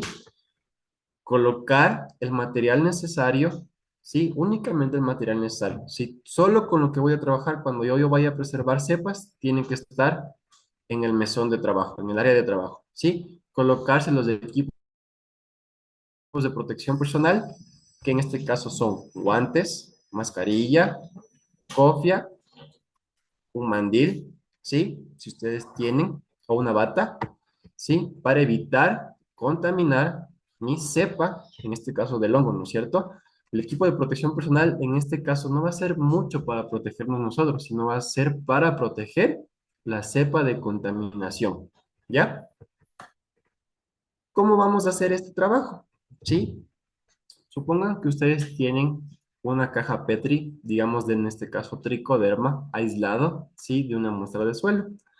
En este caso, lo que ustedes van a hacer es colocar 1 ml de la solución salina, perdón, de la solución estéril de glicerol que está al 25%, ojo, ¿sí? En cada uno de los crioviales. Por ejemplo, si ustedes van a preparar 100 crioviales, tendrán que tener en este caso 100 ml de solución estéril de glicerol al 25%, ¿sí?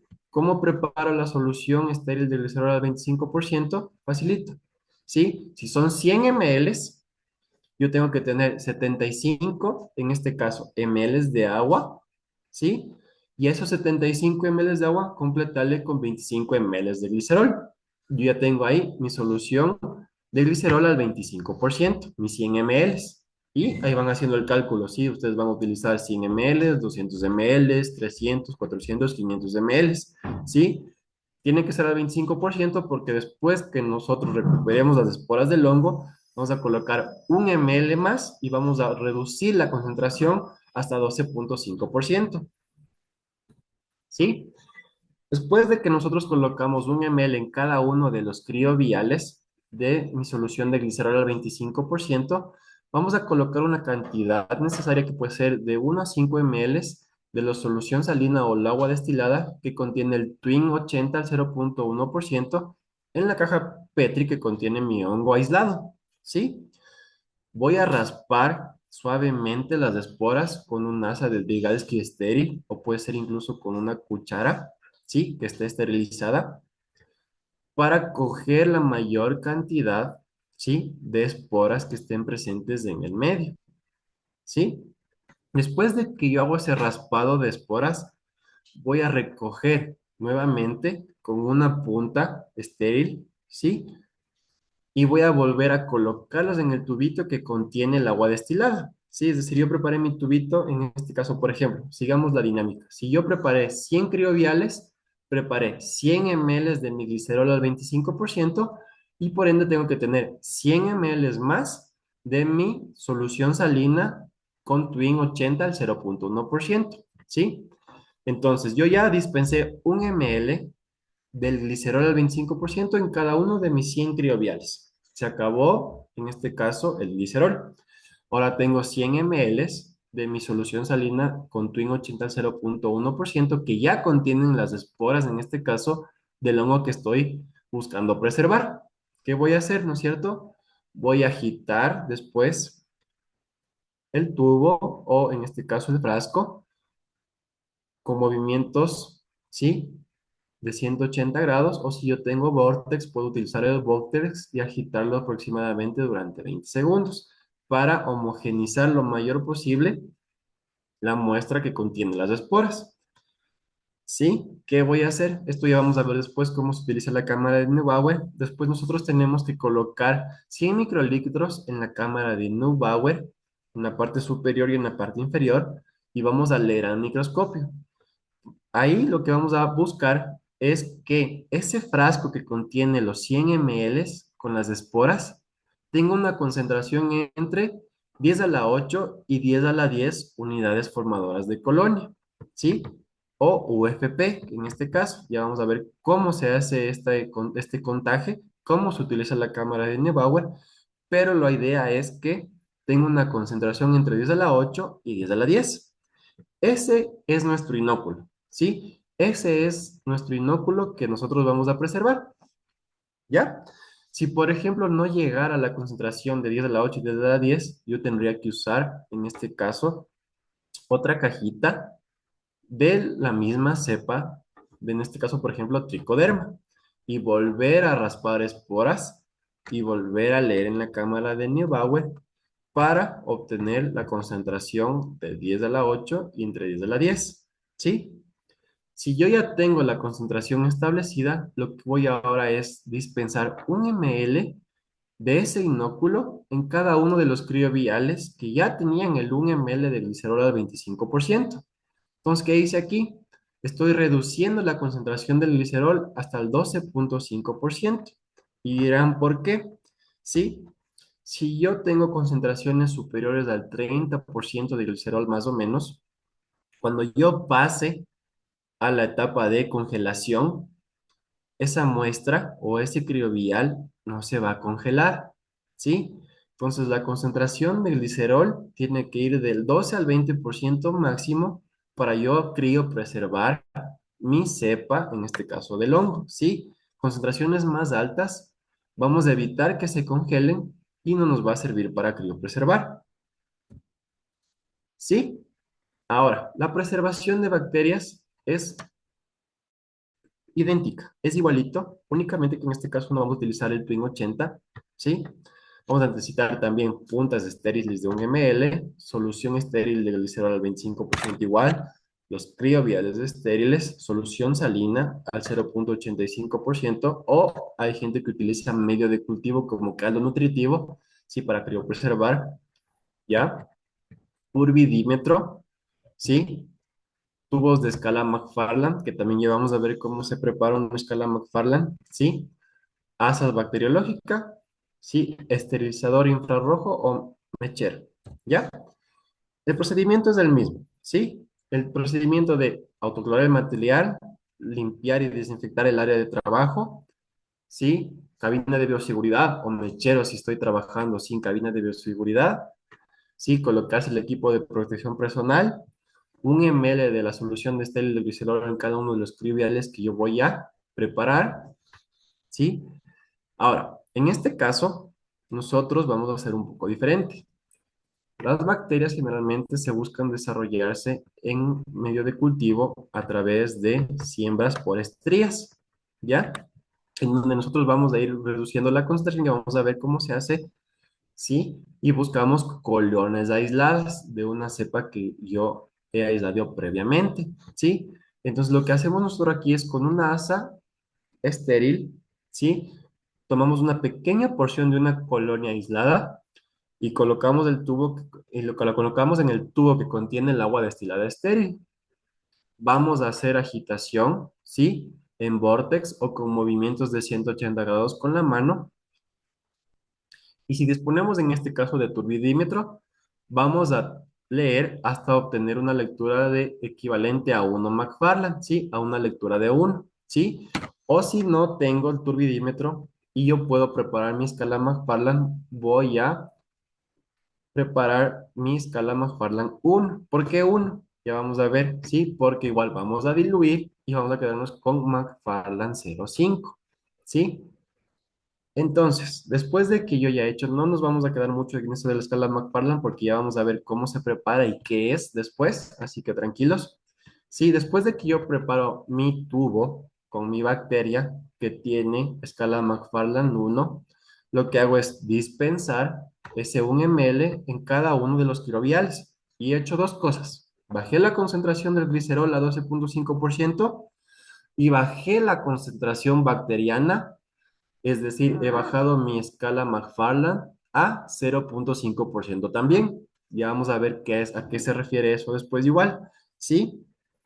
Después, qué hago yo? Sí, vamos a rotular los viales, vamos a almacenar ya sea para hongos o para bacterias en refrigeración primero esos viales durante unos 60 minutos y de ahí pasamos a congelación a -20 grados en refrigeración, ¿sí?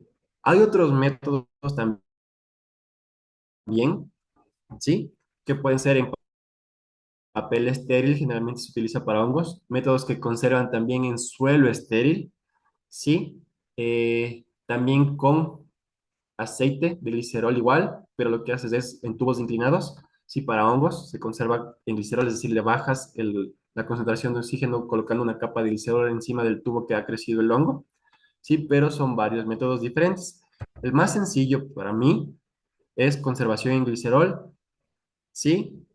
Y a -20 grados en refrigeración, que ustedes tranquilamente pueden tener en cualquier congelador, ¿ya? Y se ha demostrado que que este tipo de conservación puede durar entre 2 a 5 años, es decir, que la bacteria o el hongo va a estar viable de 2 a 5 años. Sí, vamos a ver un video, sí, de cómo se conserva en glicerol para ver, para que les quede un poquito más claro, sí, de todo lo que hemos hablado ahorita. Vamos a ver cómo se hace para que les quede un poquito más claro, sí, la conservación en glicerol.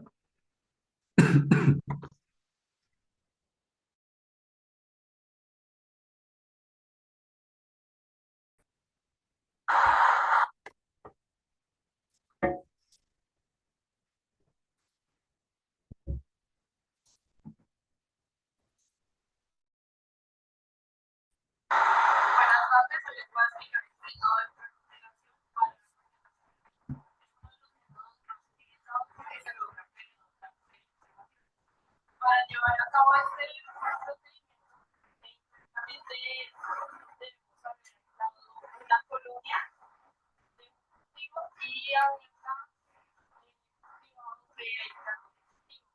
Adicionalmente necesitamos un agente protector que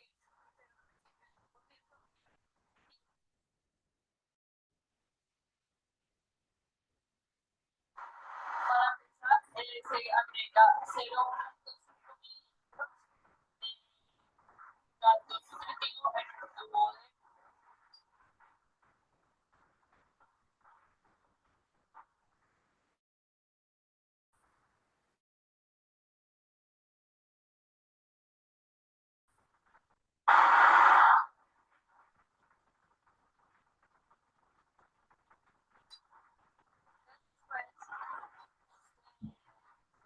Se agregan 0,5 mililitros de la leche protector que en este caso es 0,50%.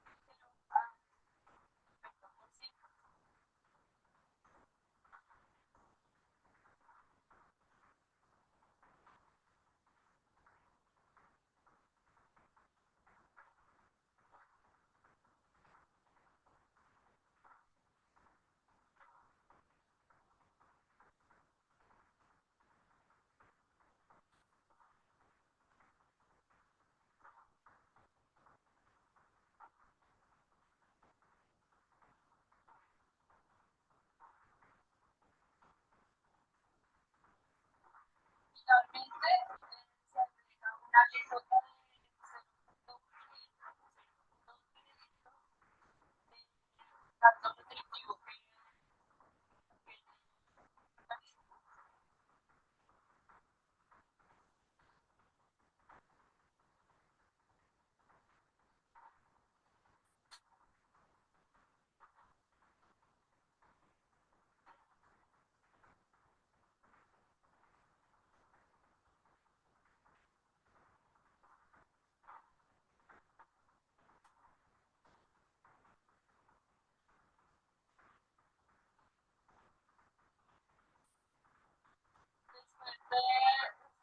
procedimiento se pasa a criopreservar la muestra contenida en el tubo de filtro.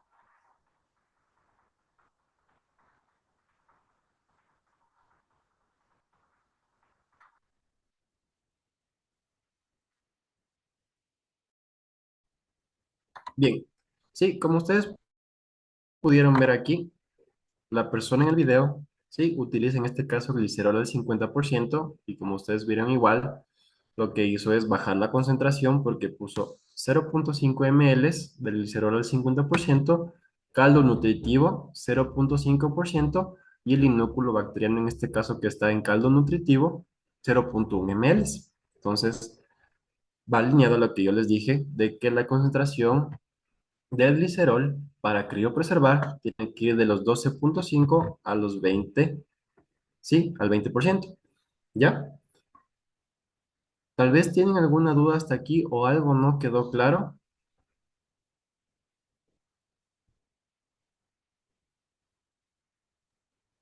No está todo bien.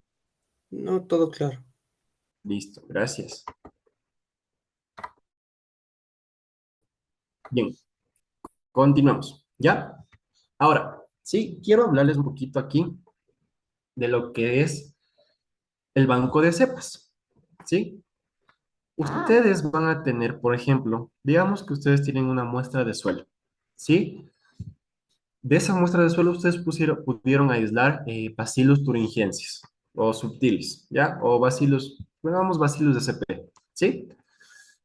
Pudieron aislar Bacillus de CP de esa muestra de suelo, ¿sí? Entonces ustedes ya tienen el bacilo, en este caso aislado en una caja de Petri, ¿sí? A partir de eso, ustedes tienen que realizar las pruebas que igual ya vamos a ver en la siguiente clase, ¿sí? Las pruebas de mecanismos de acción, ¿sí? Sí, ¿qué hace ese bacillus? Ya solubiliza fósforo, inhibe crecimiento de cierto tipo de microorganismos patógenos, ¿ya? Y aparte vamos a preservar, ¿sí?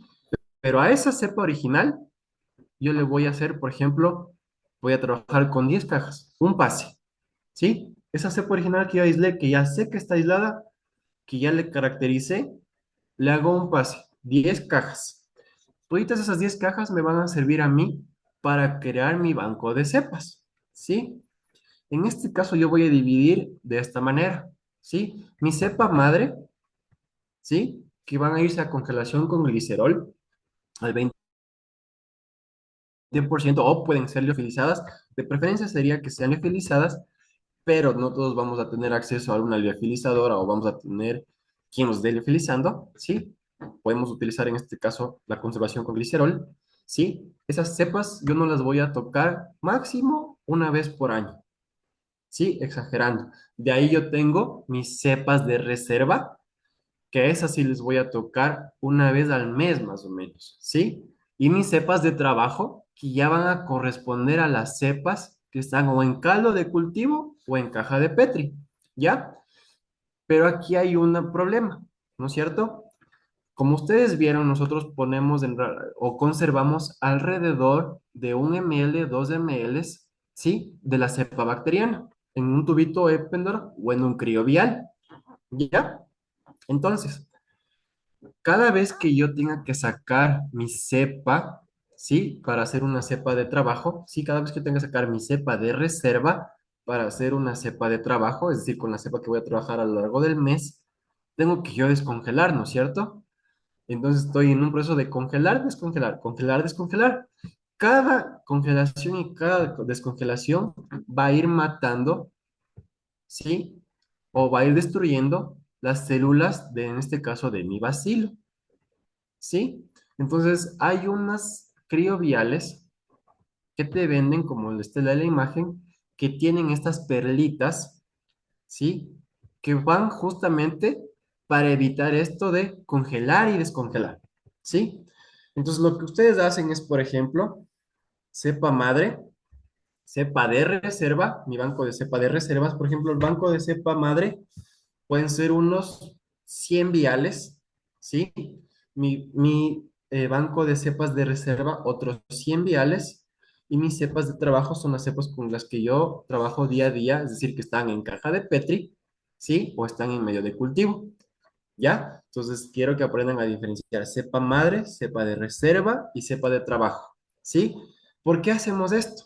Cada pase que yo le haga a mi bacteria o a mi hongo, a un nuevo medio de cultivo, ¿sí? Puede ir generando mutaciones. Y no porque, no por el simple hecho de coger una asadita y pasarla a otra caja, ¿sí? Imagínense que ustedes tienen el bacillus aislado en este caso, y dicen, voy a conservar en refrigeración, ¿ya? Y le dejan ahí. Y ese bacillus es bueno para inhibir, me invento, botritis, ¿ya? Pero le dejan ahí en refrigeración en una caja de Petri. La caja de Petri se va secando, el bacillus, ¿qué hace, no es cierto? Va comiendo todo lo que hay en ese medio de cultivo y después va a generar, ¿qué? ¿Sí? Toxinas propias del metabolismo y eso puede inducir a mutaciones, como habíamos visto, ¿no es cierto? Habíamos hablado de que una célula tiene un crecimiento exponencial. Entonces, ¿qué pasa? Puede que por ahí algún factor ambiental provocó una mutación. Y ahora resulta que después de que yo le paso mi bacteria a una nueva caja de Petri, porque ya veo que ya se me está secando el medio de cultivo, ya la cepa ya se parece que se está haciendo viejita, le paso una nueva caja de Petri, resulta que agarré una porción ya de bacteria que ha generado una mutación, ¿sí? Y ahora esa bacteria ya no es eficiente para controlar botritis, ¿sí? Entonces, si yo no conservo mis cepas originales en un medio, con un método de conservación a largo plazo, ¿sí? Y solo estoy haciendo pases, pases, pases, y solo conservando, por ejemplo, a medio ambiente o en refrigeración, tengo riesgo de que haya mutaciones, ¿sí? Y que las características que yo determiné al principio ya no sean las mismas que tengo ahora. Pero como yo ya no le hago pruebas porque solo le hice pruebas al principio, yo ya no sé. Entonces, la idea de tener tu banco de cepas es ese, que por ejemplo, si tú tienes tu banco de reserva, tus cepas de reserva, esas te van a servir para producir tus cepas de trabajo, es decir, para fermentar tu bioinsumo. Pero ya sabes que de ahí, por ejemplo, solo ha habido un pase, ¿sí? Ya no estás, yo no puedo, por ejemplo, decir, yo en enero trabajo con una caja de Petri que saqué de mis cepas de reserva y voy a coger de ahí para trabajar en febrero, ¿sí? No, yo tengo que irme a mi banco de reservas, sacar para trabajar todo lo que voy a hacer en febrero, ¿ya? Porque cada pase, no es que con cada pase yo voy a hacer el que mute, sino que como está desarrollándose, hay riesgo de mutaciones, ¿sí? Y como yo ya hago un pase a otra caja, resulta que ahora ya no tiene las mismas características. Entonces, volviendo al tema, ustedes ven esta imagen, estos criobiales que tienen esta especie de perlas, ¿sí? Estas perlas van a hacer que nosotros podamos reducir la muerte celular cuando nosotros vamos a congelar y descongelar nuestras cepas de reserva o nuestras cepas madre, ¿sí? ¿Por qué? Porque ¿qué hacemos aquí? Ustedes ven aquí que tiene el medio de cultivo y puede que esté con una cepa de bacillus, digamos, ¿ya? Lo que hacemos es quitar todo el medio y como estas perlas ya se quedaron impregnadas del medio de cultivo, ¿sí? Y de la bacteria, esas perlas únicamente vamos a congelar. No congelamos el medio de cultivo y las perlas, congelamos únicamente las perlas. Entonces, con esto yo minimizo, ¿sí? La muerte celular que se va a dar cada vez que yo saque un tubo para yo poder producir mis cepas de trabajo, ¿ya? Entonces, ustedes tienen la posibilidad de adquirir estos tubos, estos crioviales con estas perlas, van a poder realizar la preservación con estas perlitas y van a reducir la muerte celular. Y de un criovial ustedes pueden ya sacar una perlita y con eso ya tienen ustedes sus cepas de trabajo.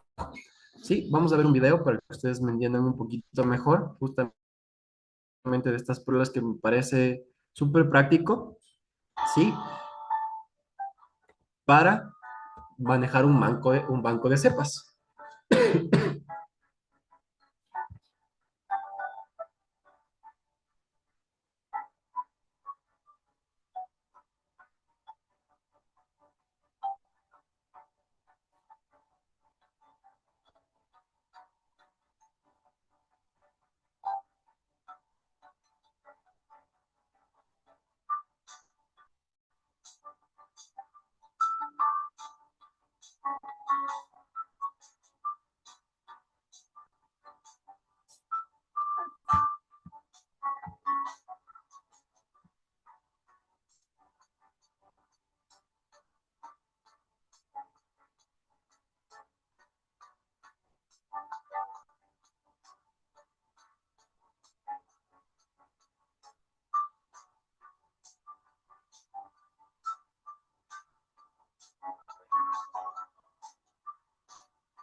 Sí, entonces como ustedes ven aquí en el video, estas perlas me parecen súper prácticas a mí para hacer criopreservación y reducir en este caso la muerte celular producto de la congelación y descongelación de los crioviales. Porque, por ejemplo, un criovial tiene alrededor de 2 ml. Yo necesito alrededor de 10 microlitros para poder reactivar en este caso, la cepa, de 10 a 100 microlitros. ¿Sí? Pero cada vez que yo quiera reactivar mi cepa, tengo que descongelarla. Entonces, producto de esa descongelación, ¿sí? Y congelación, vamos a ir matando las células o vamos a ir destruyendo las células por los cristales que se forman, sí, los cristales microscópicos que se forman producto de la congelación. Entonces, estas perlitas a mí me parecen súper prácticas, ¿sí? Porque tú puedes coger, congelar, ¿sí? Tu cepa bacteriana, en este caso bacteriana, sí, porque no se usa mucho en hongos, y solo únicamente sacar del congelador, sacar una perla y volver a congelar, ¿sí? Y así reduces al mínimo la muerte celular, en este caso de las bacterias. Entonces, ustedes tienen posibilidad de conseguir este tipo de crioviales con estas perlas para conservación de bacterias, les va a servir bastante, ¿sí? Porque, por ejemplo, como les digo, un criovial tiene que congelarse y descongelarse. Y tú solo necesitas de 10 a 100 microlitros, entonces vas a tener alrededor de 20, sí, cepas de trabajo por cada criovial. Pero producto de esa congelación y descongelación puede que perdón, al sacarle, digamos, a la quinceava vez, ya no haya microorganismos, porque ya las células están muertas, ¿sí? Entonces, estas perlas me parecen bastante prácticas.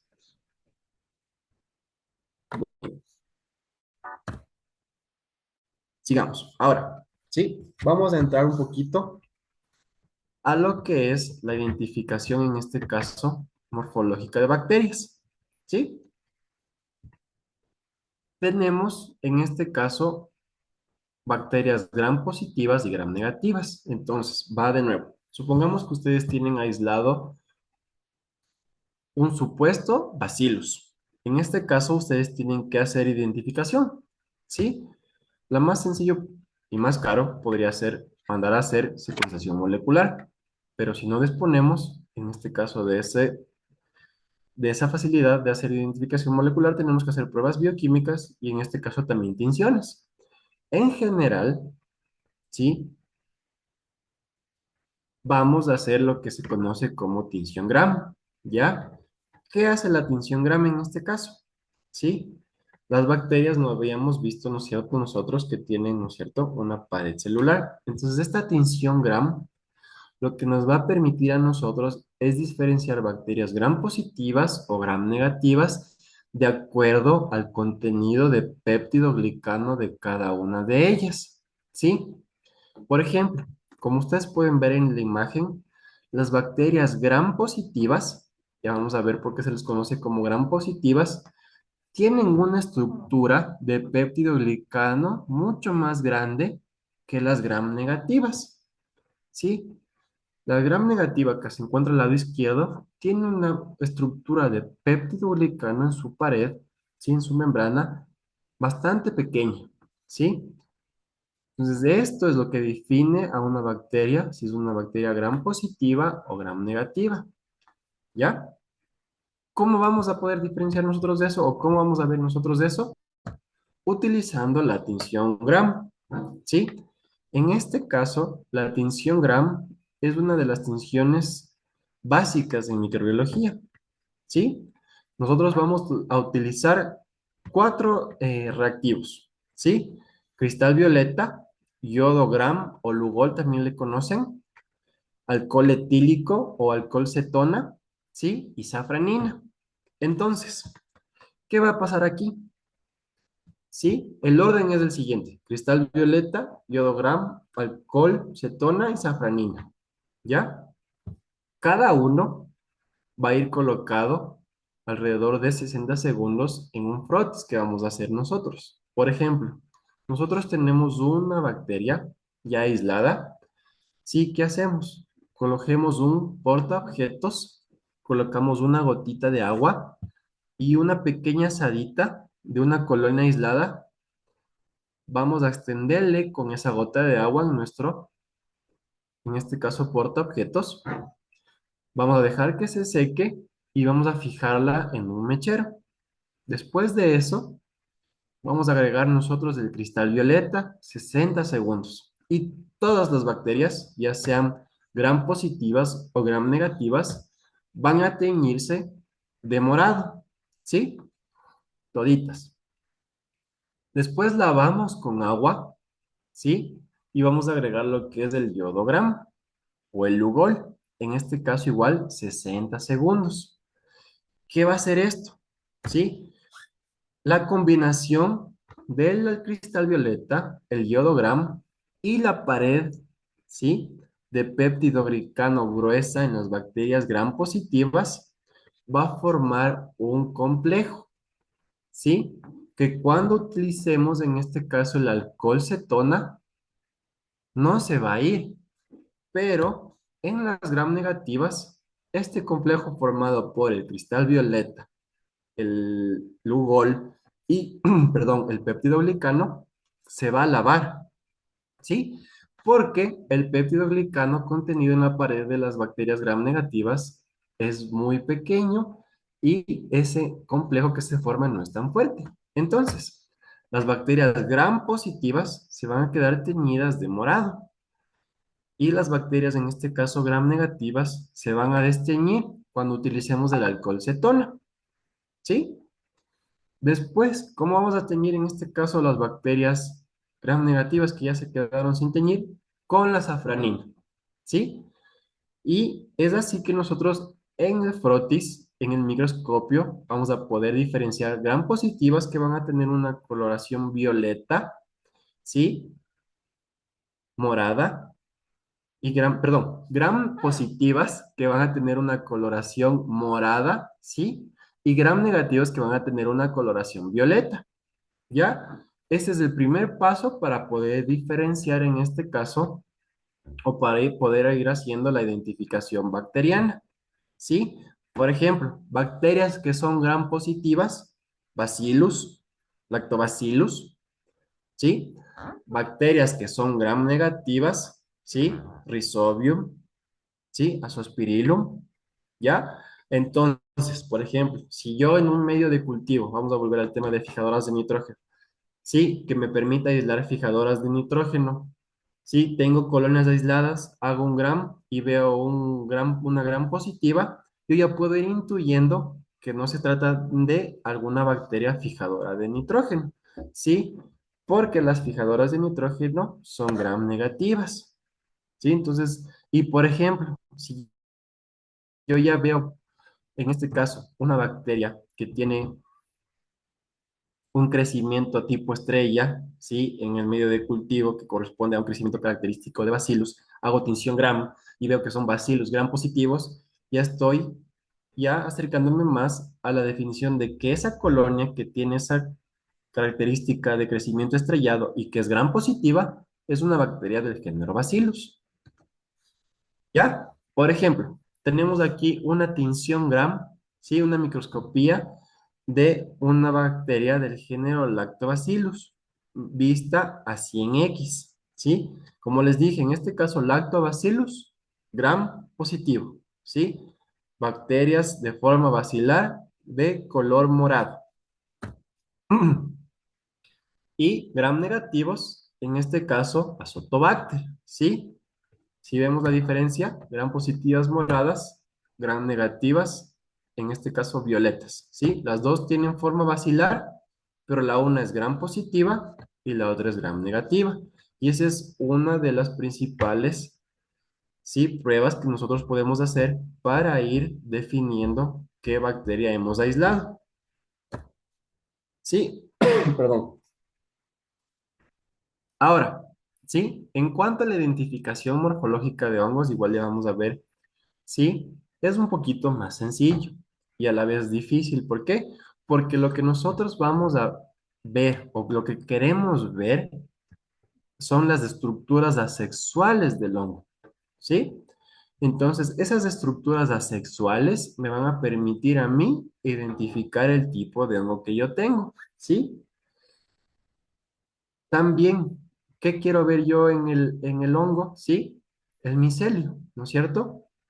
Si el micelio es tabicado, si no es tabicado, ¿sí? Si es pseudomicelio, ¿sí? Como ustedes pueden ver aquí en la imagen, ¿sí? Del lado derecho. En este caso, los hongos se van a ir identificando por su morfología, ¿sí? Tenemos que usar una tinción o un tinte que es únicamente para diferenciar estructuras, que es en este caso el azul, perdón, del lactofenol, ¿sí? Pero no le damos algún tipo de tinción especial, como en el caso de las bacterias que usamos la tinción gram. Lo que vamos a ver es características estructurales, en este caso del micelio. Si es septado, si es no septado, si está bicado, si no está bicado, si está formando pseudomicelio, ¿sí? Y de acuerdo a eso nosotros vamos a ir comparando con bibliografía para ir identificando, ¿sí? Por ejemplo, tenemos en la figura 5, ¿sí? Una estructura característica en este caso, del género Rhizopus, ¿sí? Tiene los rizoides, como ustedes pueden ver en la parte inferior, ¿sí? El esporangio, que corresponde ya a la estructura sexual, ¿sí? La columela, la esporangiospora, ¿sí? y el esporangio, ¿sí? Que contiene a todas esas esporas que habíamos dicho que son las unidades asexuales de reproducción, ¿sí? Y esto va a ser diferente para cada género de hongo, ¿sí? Por ejemplo, si ya no es Rhizopus, ya no va a tener rizoides, ¿sí? Por ejemplo, hay otros que ya no van a formar solo, van a tener las esporas, ¿sí? En una bolsa, otros que no, ¿sí? Otros que tienen el micelio tabicado y otros que tienen el micelio no tabicado, ¿sí? En el caso de, por ejemplo, las clamidiosporas, son igual estructuras de resistencia que generalmente se dan cuando hay alguna condición no favorable. No es, en este caso, una reproducción sexual, pero son esporas de resistencia, ¿sí? Figura 7, gemación, acuérdense, únicamente en levaduras. Entonces, las levaduras son fáciles de distinguir, ¿sí? En este caso, para teñir levaduras, ustedes pueden usar únicamente cristal violeta, ¿sí? Se van a dar cuenta que son levaduras porque ya 40X ustedes pueden verlas a simple vista, no necesitan llegar a 100X, son mucho más grandes que las bacterias, ¿sí? Y tienen una forma entre coco y cocobacil. Entonces, pero porque se dicen, ¿cómo voy a diferenciar una levadura de una bacteria que sea de una bacteria? Sí, son mucho más grandes, ¿sí? Pueden teñirla a la supuesta levadura con cristal violeta únicamente y pueden observar el microscopio y a 10 y 40X es suficiente porque se van a ver gigantes, ¿sí? En cambio, para bacterias yo tengo que llegar hasta 100X. ¿Ya? Entonces aquí es lo que les hablaba yo igual, ¿sí? Nosotros para identificar hongos, ya vamos a ver en la otra clase algunos tipos de hongos de importancia agrícola, ¿sí? Tanto patógenos como benéficos, y vamos a ver cómo se diferencian, vamos a ver cómo se ven también en, perdón, en el microscopio, ¿sí? Porque una cosa es una imagen y otra cosa es ver al microscopio, entonces hay que aprender también a ver de las dos partes, ¿sí? Pero en general lo que vamos a ver es estructuras asexuales, ¿sí? Y lo que vamos a ver es, por ejemplo, aquí tenemos en este caso una imagen de un tipo Rhizopus, ¿sí? Con sus rizoides, con su esporangiospora en este claro, ¿sí? El esporangio, que es la bolsa que contiene todas las esporangiosporas, ¿sí? La columela, que es donde están todos los nutrientes que van a alimentar esas esporas, el esporangióforo, ¿sí? Que en este caso es la estructura, ¿sí? Que da soporte perdón, al esporangio. Y el lado derecho tenemos en este caso, una estructura sexual característica del género Aspergillus. ¿Ya? Van a diferenciarse un poco en los nombres. ¿Sí? En este caso ya no es un esporangióforo, ya es un conidióforo. ¿Sí? Y en este caso la columela ya pasa a denominarse vesícula. ¿Ya? Tenemos una estructura más que se agrega, que son las fiálides y los conidios, que como ustedes pueden ver, en este caso, por ejemplo, del género Rhizopus, estaba envuelto en un saco, pero ahora estos conidios, ¿sí? Estas esporas del género Aspergillus están desnudos y están formando una especie de racimo y están yendo, ¿sí? Alineadas. Entonces, todas esas características vamos a ir viendo. ¿Ya? Como ustedes pueden ver, los dos tienen micelio septado, ¿sí? Ustedes pueden ver que tanto el género Rhizopus tiene micelio septado, ¿sí? O hifas septadas, igual que el género Aspergillus, ¿sí? Entonces, eso hay que fijarnos muy bien para ir nosotros definiendo, ¿sí? Género. Porque en general, ¿sí? Nosotros podemos, por ejemplo, utilizar bioquímicas para estar seguros qué bacteria tenemos. Pero en tema de hongos es más macroscopía, ¿sí? ¿Qué son las estructuras macroscópicas del hongo? ¿Sí? ¿Cómo se está formando el hongo a nivel macroscópico? ¿Qué color tiene? ¿Sí?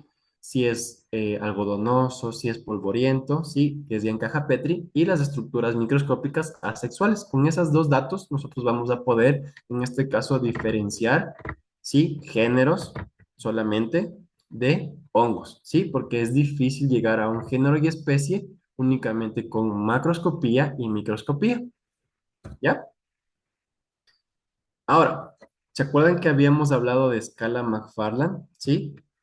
Entonces, ¿qué es la escala McFarland? ¿Sí? La escala McFarland me va a permitir a mí estimar la concentración bacteriana en una suspensión, ¿sí? A través de una serie de tubos en este caso, que contienen sulfato de bario con diferentes concentraciones. ¿Sí? Vamos a ver. ¿Ya? ¿Se acuerdan que yo les hablaba de escala McFarland 1? ¿Sí? Significa que nosotros tenemos en este caso, perdón, en este caso tenemos una proporción, aquí hablamos de 25 ml, ¿sí? Tenemos 24,75 ml de, en este caso, ácido sulfúrico y 0,25 ml de cloruro de bario. Y la escala McFarland 0,5 va de 24,87 ml del ácido sulfúrico y 0,12 ml de cloruro de bario. ¿Qué me da esto? Esta turbidez. ¿Ya? Tenemos McFarland, digamos igual, a ver cómo se realiza, ¿sí? Ya vamos a ver en la siguiente clase, sí, ahorita les un pequeño abrebocas, ¿sí? Pero quiero que entiendan que la escala McFarland es una escala de turbidez, ¿ya? Que me da un estimado de la concentración que hay en un medio de cultivo. Entonces, cuando yo digo McFarland 0,5, ¿sí? Quiere decir que yo en ese tubo tengo alrededor de 1,5 por 10 a la 8 UFCs sobre ml, ¿sí? De concentración bacteriana. Si yo hablo McFarland 1, quiere decir que yo tengo alrededor de 3 por 10 a la 8 UFCs sobre ml, ¿sí? Entonces, ¿por qué utilizamos escala McFarland? Porque a mí me permite tener un control sobre lo que yo estoy fermentando en este caso, ¿sí? O por ejemplo, si yo quiero hacer estudios, y ya vamos a ver cómo se hacen, ¿sí? Estudios in vitro, ¿sí? Estudios de, por ejemplo, de antagonismo, tengo que tener esta concentración de McFarland 0,5, ¿ya? ¿Por qué 0,5? Sí, porque en otra concentración, porque es la concentración estándar, que no es una concentración ni muy alta ni muy baja para yo poder tener resultados fiables, ¿sí? Y también para yo poder después realizar, en este caso, por ejemplo, mi curva de crecimiento. Entonces, acuérdense que McFarland 0,5 y McFarland 1 son súper importantes, ¿sí? Si, por ejemplo, ustedes no tienen acceso a un turbidímetro, ¿sí? A un espectrofotómetro, ¿sí? Que les pueda medir la turbidez en este caso, ¿sí? O la densidad óptica en el caso del espectro para medir qué concentración tienen. Pueden utilizar la escala McFarland, ¿sí? Trabajándola de esta manera, ¿sí? Con el ácido sulfúrico y el cloruro de bario. Esto pueden ustedes preparar o pueden adquirir, ¿sí? Porque ya vienen estándares McFarland que se pueden comprar. Los que ustedes necesitarían son 0,5 y 1, ¿sí? ¿Por qué? Porque si ustedes no tienen espectro ni turbidímetro, con la escala 0,5 y con la escala 1, ustedes van a poder diferenciar en cuál de las dos se encuentran, ¿sí? No va a ser exacto, siempre va a haber errores por temas del operador, ¿sí? Y de la distribución de los microorganismos en una suspensión, pero van a poder llegar a un estándar que se encuentre dentro de estos parámetros, ¿sí? Bien, disculpen. Nos vamos a quedar hasta ahí, ¿ya? Tal vez hasta aquí tienen alguna pregunta, ¿sí? Tal vez algo que no quedó claro por ahí. No sé si tal vez no tienen algo claro o todo está claro. O tal vez quieren que profundice algo más en la otra clase de algún tema que vimos ahora. Sí, por favor, es momento de que me digan para yo después en la otra clase profundizar ese tema o aclarar el tema en que estamos dudando. ¿Quedó claro todo hasta aquí? Sí, señor. Quedó claro. Bien, veamos el chat. Dice, ¿se puede conservar a esas condiciones a -80? A las condiciones que nosotros hablamos con glicerol, sí, se puede conservar a -80, pero acuérdense que es muy difícil que lleguemos nosotros a -80, ¿sí? Porque necesitaremos ya de ultracongeladores, ¿sí? Hay ultracongeladores diseñados específicamente para preservación de cepas, ¿sí? Lo que yo les hablé ahora es para hacer congelación en una refrigeradora estándar, es decir, que ustedes se compran una refrigeradora y cualquier refrigeradora que ustedes se compran va a llegar hasta -20. Para llegar a -80 necesitamos ya sea nitrógeno líquido que llega hasta menos de 100, es decir, menos de 100 grados, o una ultracongeladora que llega a condiciones de -80. ¿Sí? Yo quisiera profundizar en la elaboración de la curva por recuento en placas. Listo. ¿Sí? Entonces, la siguiente clase vamos a profundizar lo que es el tema de recuento en placas para elaborar la curva de crecimiento. Vamos a ir trabajando, ¿sí? Con un ejemplo ya, porque entiendo que a veces es muy difícil, ¿sí? Desarrollar estos conceptos si es que ustedes no ven cómo se hace. Entonces, vamos a tener un ejemplo, vamos a ir haciendo y vamos a ver cómo se va trabajando la curva de crecimiento y cómo se va haciendo el recuento en placa. No se preocupen. ¿Sí? Vamos a trabajar de eso, de recuento en placa y la curva de crecimiento para ver cómo se estandariza y ver incluso cómo ya se estandariza con un espectro o un turbidímetro. ¿Sí?